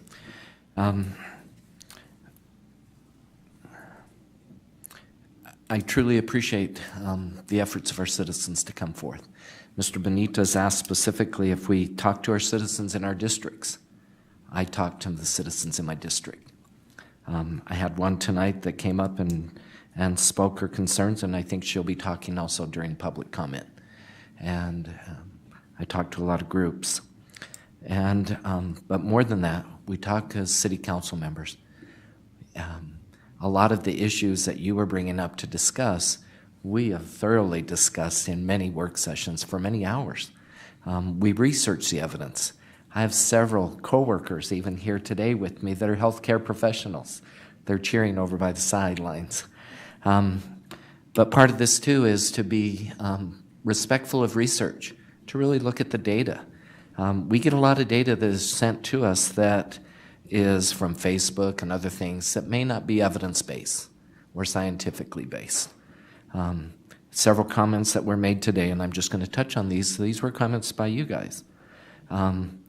Please make it so that we are educated, that we understand the importance of caring for our birds properly to control disease, that we are good stewards. There are lots of chickens already here, but as neighbors, we will help each other to properly raise these chickens.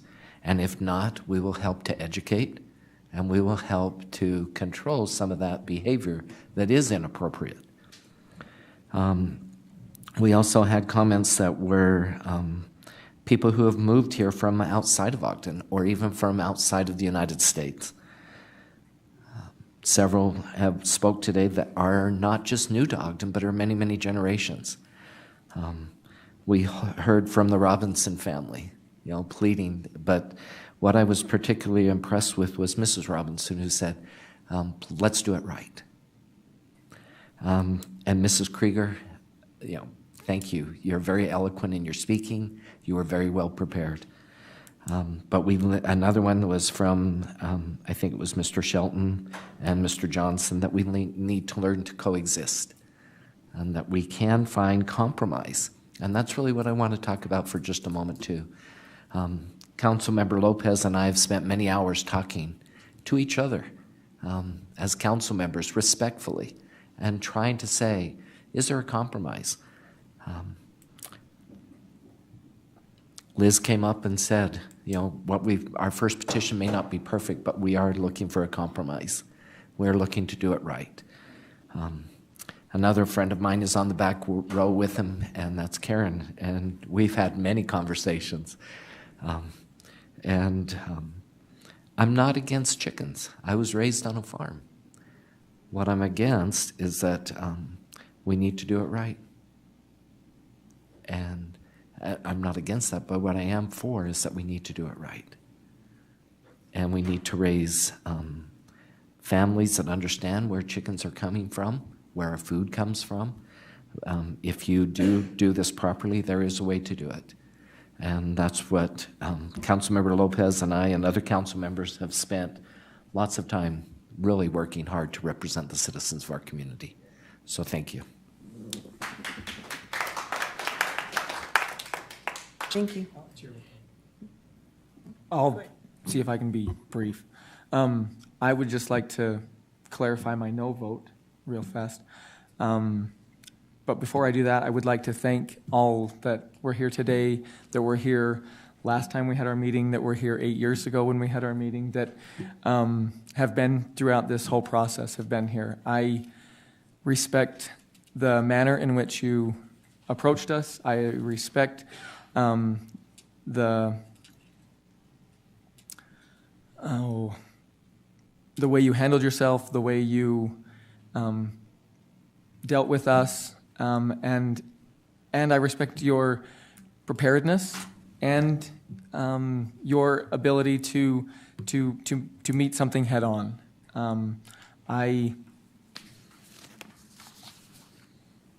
For me, it's a philosophical issue, and I applaud that you all have chickens, and I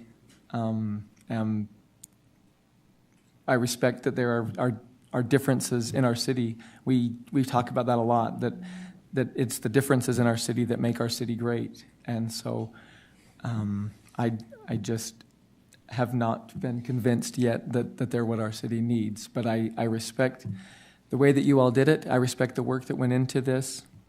And I applaud everything that you did tonight, and I'm not upset with the outcome. I'm not upset with anything. I'm happy for you all, and I'm happy that this worked out the way it did. So, thanks. You don't have to clap for me. Chair White, if I may, I probably am one of the villains here, but I wanted to explain some of the things that have led me to the position that I have. Much like Councilmember Blair, looking at the data and other statistical information have not convinced me that this is going to be the best thing going forward. I hope you all prove me wrong. I won't lose one bit of sleep over this. I have family members that have chickens, and they love their chickens, and they do very well. They have much larger lots.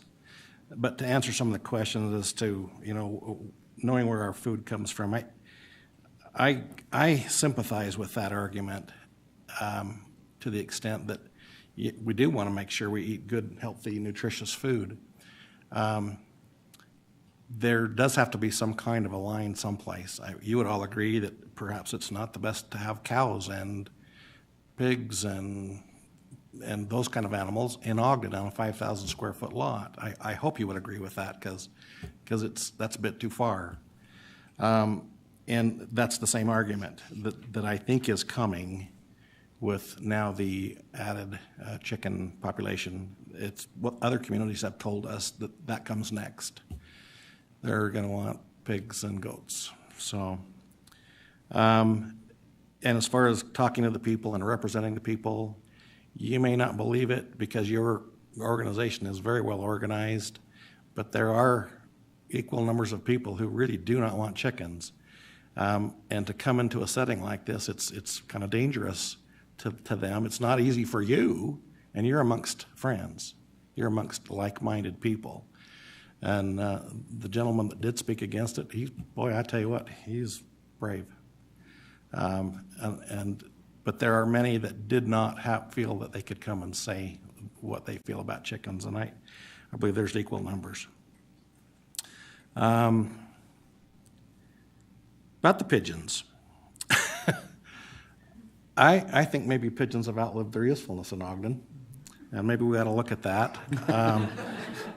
I lived next door to a man who had racing pigeons. He had a loft in his backyard, and it did not smell good.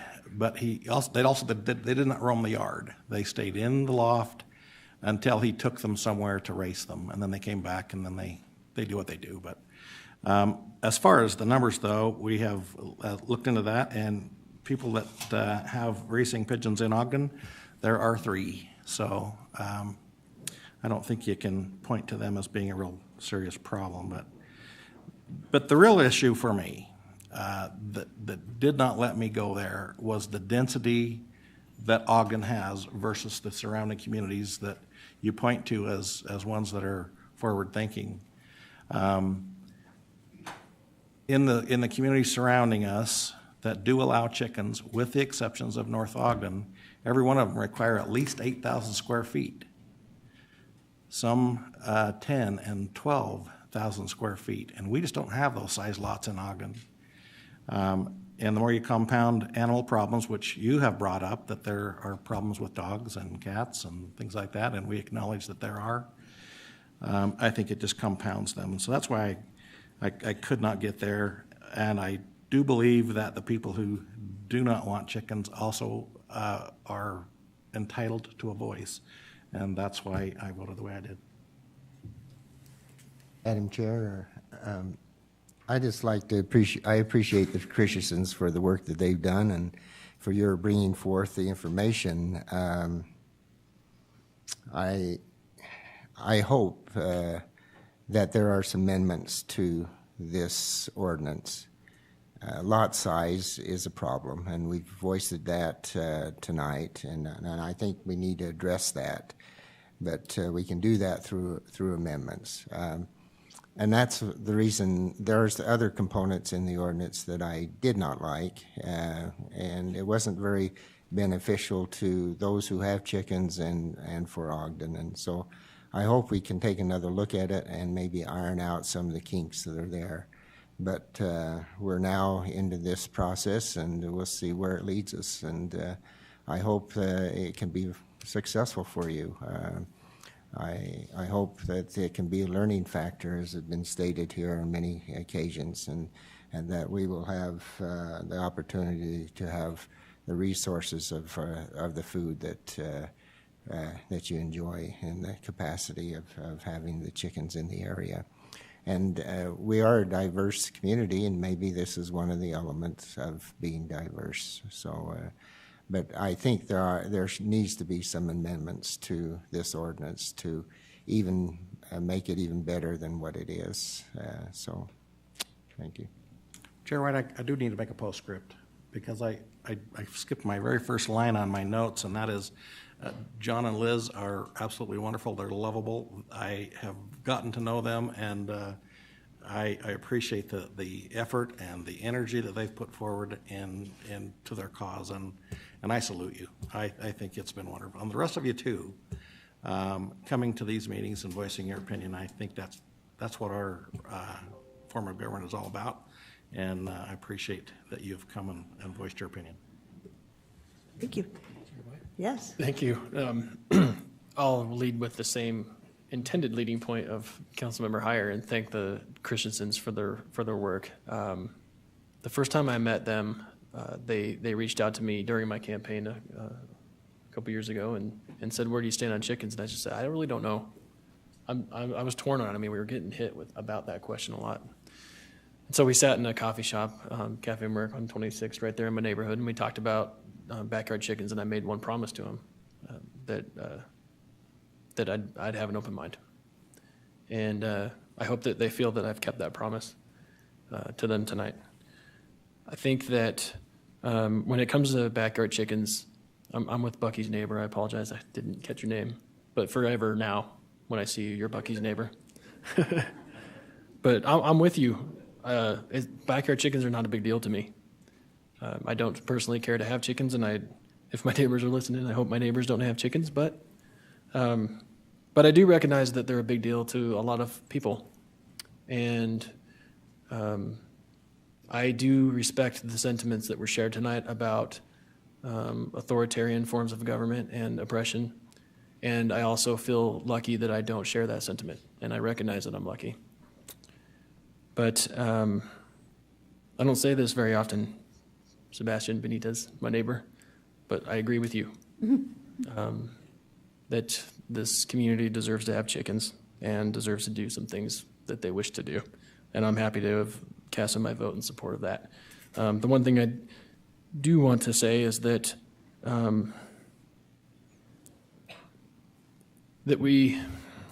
know we've turned a page for chickens today, I guess. But more importantly, I think we're turning a lot of pages for Ogden right now. And my good neighbor, Sebastian, mentioned that he was concerned that he has representatives that don't listen. And I just want to say, that I don't think a day has gone by since, especially recently, that we haven't looked at our phone and seen a text message or a voicemail or an email or a social media post, a newspaper article about chickens. We are constantly listening to people. We have hosted fact-finding sessions. We commissioned 2 surveys of our own, and we listened carefully to a survey by Weber State. We have listened, and I think that's the biggest lesson that we're learning here tonight, and that I hope that you all will take home with you as we move forward, that we have all exercised incredible civility with one another, and that while chickens to me may not be a big deal, it is a very big deal to me that Ogden is moving forward, and that you, all of us, have representatives, every one of us, regardless of how we voted tonight. I can tell you with a very sincere passion that everyone here is a good person with good heart who voted with good intentions and followed what they believe to be right. And I just don't know that we can ask for that much more. I'm proud to serve with all of you. I respect every decision that everybody made here tonight, and I respect everybody for the civility that they shared and showed with one another and with us. So thank you for that. And let's not forget that civility wins in this community. What? Just one very quick follow-up, if it's okay. I just forgot to mention, along the lines of Councilmember Nadolski, just forgot to mention that I wanted to first also thank our council staff for their work on these. Go ahead. Let's give it up for the council staff.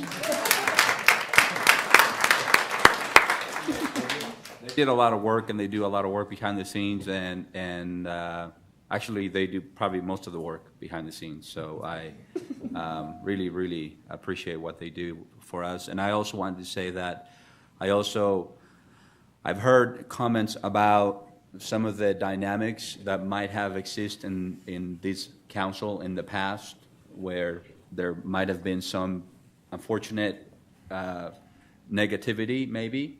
And I think that since I got elected, I've heard and I've seen and I've heard a lot that this council behaves differently, and there's a different culture where we debate issues hard and we vote our conscience, and then when we leave, we're still friends, and we're technically still friends. And so I appreciate the work all of you do. And I'm glad that those that were on the end where these didn't favor your position, I'm glad that you said you're not going to lose sleep over it. I'm glad this wasn't that big of an issue for you.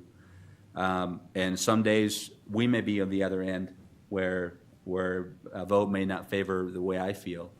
But But I just wanted to say that I appreciate serving with you, again, along the lines of what Mr. Councilman Nadolski said. I appreciate serving with you, and I appreciate your service to our community. Thank you. Thanks. I'm just going to quickly echo what everyone has said up here. The Christiansons have been great. I met them 2 years ago at a farmer's market, and I tried to avoid them. That was very difficult here. But I appreciate that. And I too wanted to recognize the staff and all that you've put into it, and not just the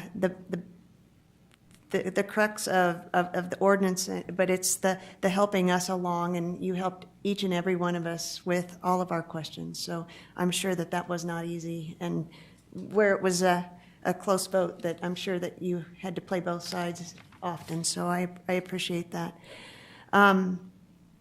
I know that there are people in the audience that wish that there could be more. I think there are people in the audience that wish there could be less. And we all went into it trying to figure out how we could make that work for everyone in Ogden. I think we've all had the conversations with each other. I wish that there wasn't a lot size requirement, but I voiced that, and that didn't get all the way. So I think sometimes we have to make the decisions to get an ordinance passed that's good for everyone. So I appreciate your time. And Madam Chair, we ought to thank the Planning Commission for the work that they've done on this, because they've spent a lot of times with that. Greg's over there going, The Planning Commission and the Planning Department and the legal staff and everyone else that has put time into this. Yes. It's been a long time coming, at least, to have at least this far. So with that, anybody else? Mayor, any comments? Or? Well, I just want to make one quick, well, I'll let the mayor go first, but not comments here. Okay. Yeah, mine too. I just wonder if you want to entertain repealing the pigeon ordinance. Maybe I just want to make sure there's not an Ogden Pigeon Alliance. That's right. There is, man, we're in trouble. Yeah. All right. Thank you all for being here, and see you at budget time. Okay, next on our agenda is public comments. I know that many of you have already talked about chickens, so if there's people that don't want to talk about chickens or have anything else to say about the chickens, that's fine as well. I'm just trying to keep our comments a little shorter, but I don't want to stifle us, so.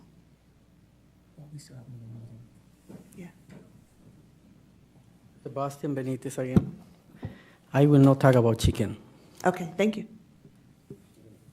1 second. Are you tying your shoe? I will be on your side. I really want to say I am happy to be here. I live in 9 different countries before, and United States was not on my list. But I look for my children, and I change my mind, and I pick up with my wife United States, because the democracy. I love the democracy. I will not go back, and I honor you guys to vote, because part of democracy is no and is yes. Thank you so much for your time. Sorry if I am sometimes so mean, but it's part of the democracy I learn. I love you guys, and I like to, one applause, a big applause for the democracy. Can we do it? Thank you. Thank you. I didn't even know that bench was there. No, I too would like to thank You need to the step on the- city staff. Go ahead, sorry. Okay, I'm sorry. No, I too would like to thank the city staff and the council members and the mayor. You have made it easy for everybody to come up and talk to you. And I don't think we would have got so far if it wasn't for the citizens too of Ogden, pushing and driving, for the change in the ordinance. I'd like to Chair White, say can we thank you. address the back? Sorry, John. Can we have some quiet in the back there? Pardon? No, I'd just like to say thank you. Thank you, John. Okay.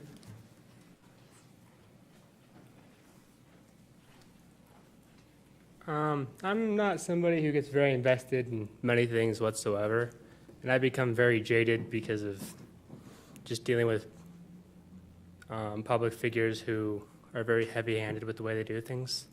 But I am glad to see my mom happy. That's very nice. So thank you for making my mom happy. Thank you.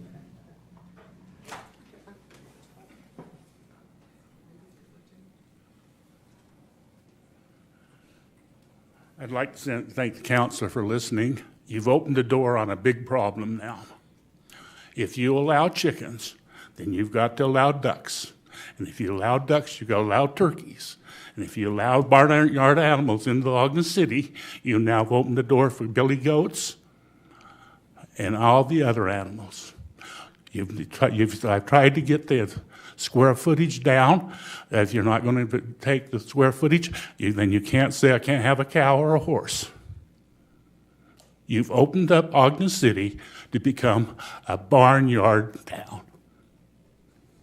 And I think they're going to have a lot of problems now defending.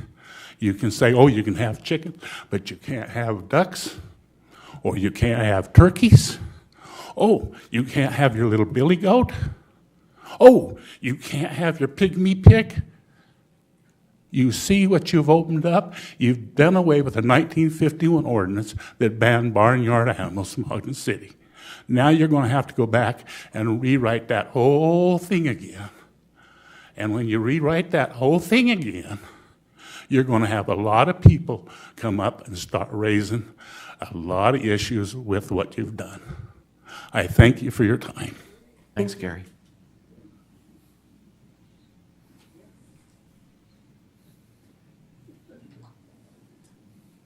I like Gary. Virginia Hernandez Reza. Okay, let me just make a few comments to these wonderful council people. Mayor, you're great. For us, when we continually hear, when you get people moving here from Mexico, Salvador, or whatever, whether they're elitists or dictatorship countries, it's just what we heard today. It's just a beat. I mean, we know what Mexico's like. We know Sebastian. Is that his first name? Sebastian? We know, but we hear it over and over. My grandparents came from Mexico, Sinaloa. Now, that is the worst state in Mexico, crime, gangs, everything. They came here, and we understand it's a dictatorship in Mexico and Salvador and wherever, Spain or wherever. We are Americans. We know that. Why do we have? And then what offends me greatly, and I'm a radical, I'm an activist, a community political activist since 1983 or whatever. This is why I really get kind of rough these wonderful people. And I've been doing this since Mayor, not before Godfrey, what was his name?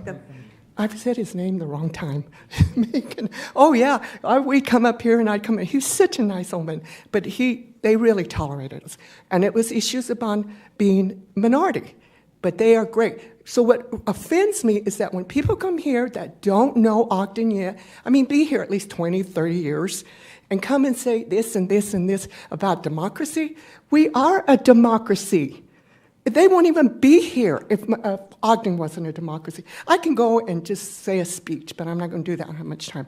So I just want to say this, is that when foreigners come here, they become citizens or whatever, like my grandparents did, oh, they love it. So from their generation to my mom to us, right away, we started from the poorest they did, poor, the Depression, to my mother's generation. Actually, it was my generation that we got educated in the 60s. and we have come through. It takes time for any culture to come here and they want right now, demand this, demand that. No, it takes time for any culture to come here, assimilate, or however you want to say it, know what it's like, follow the rules, the laws. We're not picking on nobody. This definite, and I want you to understand this. Some of you new council people here, you don't know me, and you will. And I just want to say one more thing, is that these people that came, and it seems like you all know each other, you have an intimate relationship there, the ones for the chicken issue. That's good.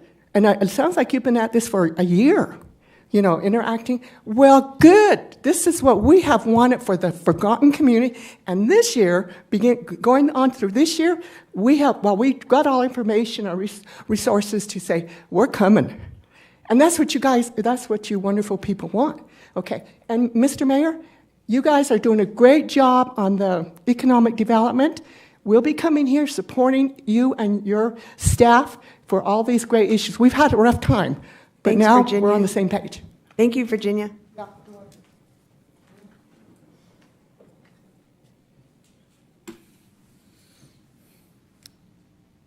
Any other comments? All right. All right. Seeing no other movement, comments from the mayor. I do obviously have a few. As mentioned, some of you all have been coming for 8 years, and I think that's pretty amazing. I've been with it now for 6. It was one of the first things I heard about.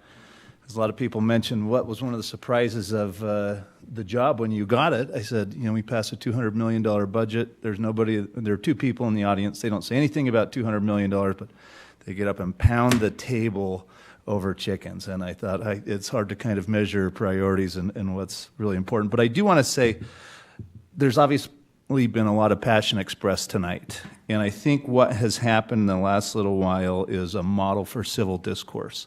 A couple of the council members mentioned that civility wins, and I absolutely believe that. I've appreciated the work and the energy and effort all of you put into this on both sides of the issue. I think it's on us now to fine-tune it and see what works and see what doesn't. Just because it starts doesn't mean it's going to stay that way forever. I think it's collectively on us to keep talking about what's working and what isn't working. So we want to make that commitment.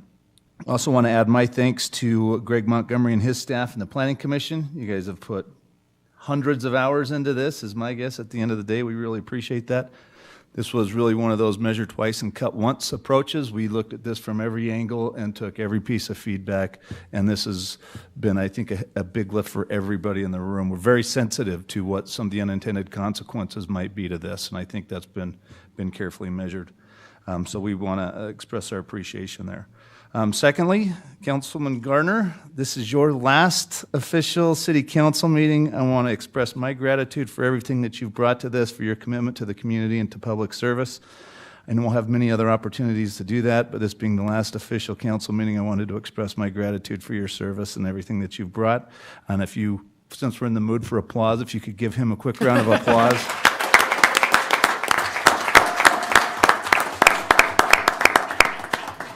Would be very appropriate. And then lastly, I'd like to wish everyone in the room and in the community a very Merry Christmas and a wonderful holiday season. I hope you get a chance to come down and see the lights and spend a lot of warm time with your friends and family. So thank you all for being here and for your commitment to the community. Thanks, Mayor. Comments from council members? I'll speak in 2 weeks, so I'll give my final comments then. And I do appreciate the comments from the mayor. Councilmember Lopez and I talked about this a lot, about civil discourse, about respecting each other. And as he mentioned in the council meetings, we really do sometimes have pretty heated arguments. But when we leave with a consensus, and we know where each other stands. But the other thing we leave as friends. And it's going to be hard for me to leave next week or in 2 weeks. I love Ogden. I love that I've raised my children here. I love that I find my friends here, and I built my career here. And I truly do have a passion for what happens in this city, and I'll continue to find ways to let people know of my passion. But the 8 years that I've served on the council member has been some of the greatest years of my life, and sometimes some of the hardest. So as a former chair of this council too, I know what Councilmember White has gone through to bring up a difficult issue, and I applaud her and thank her for her support and everything. Thank you.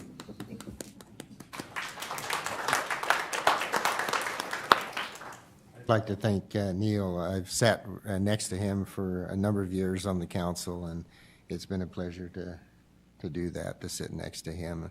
I think what we saw tonight is a process that is a process that I hope that every organization takes a look at, going through getting the facts and presenting the information so that the decisions can be made in a organized and an orderly manner. And I think we saw a little bit of that tonight. And I echo what the mayor said on, I wish everyone a Merry Christmas and a great New Year in 2018. And I believe the Wildcats will go on Thursday night to win, so that's a big thing. The one question I have is, when would this ordinance come in effect? Can you give us just a brief synopsis of that?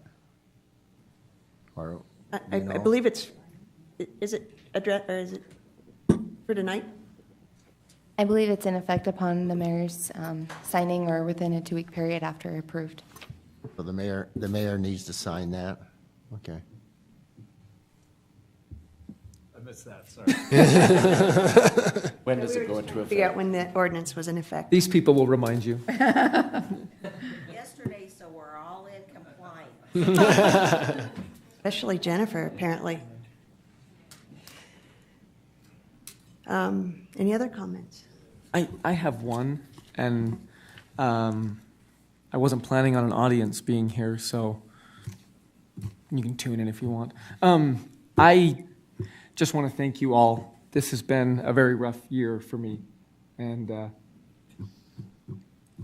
you've all been very supportive and helpful, so I just want to thank you all publicly for the work that you do and the slack that you all picked up for me, so thank you.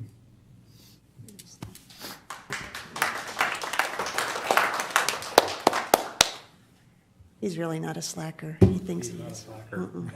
No. Well, with that, any other comments? If we have no other comments, I would like to go to the next agenda item, which is a closed executive session. We're still not quite done yet. Chair, I will make a motion that we adjourn into a closed executive session. Second. We have a motion by Councilmember Blair, second by Councilmember Garner to move into the closed executive session. This is a roll call vote.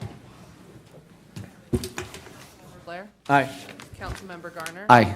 Councilmember Lopez? Aye. Councilmember Nadolski? Aye. Councilmember Stevens? Aye. Vice Chair Heyer? Aye. Chair White?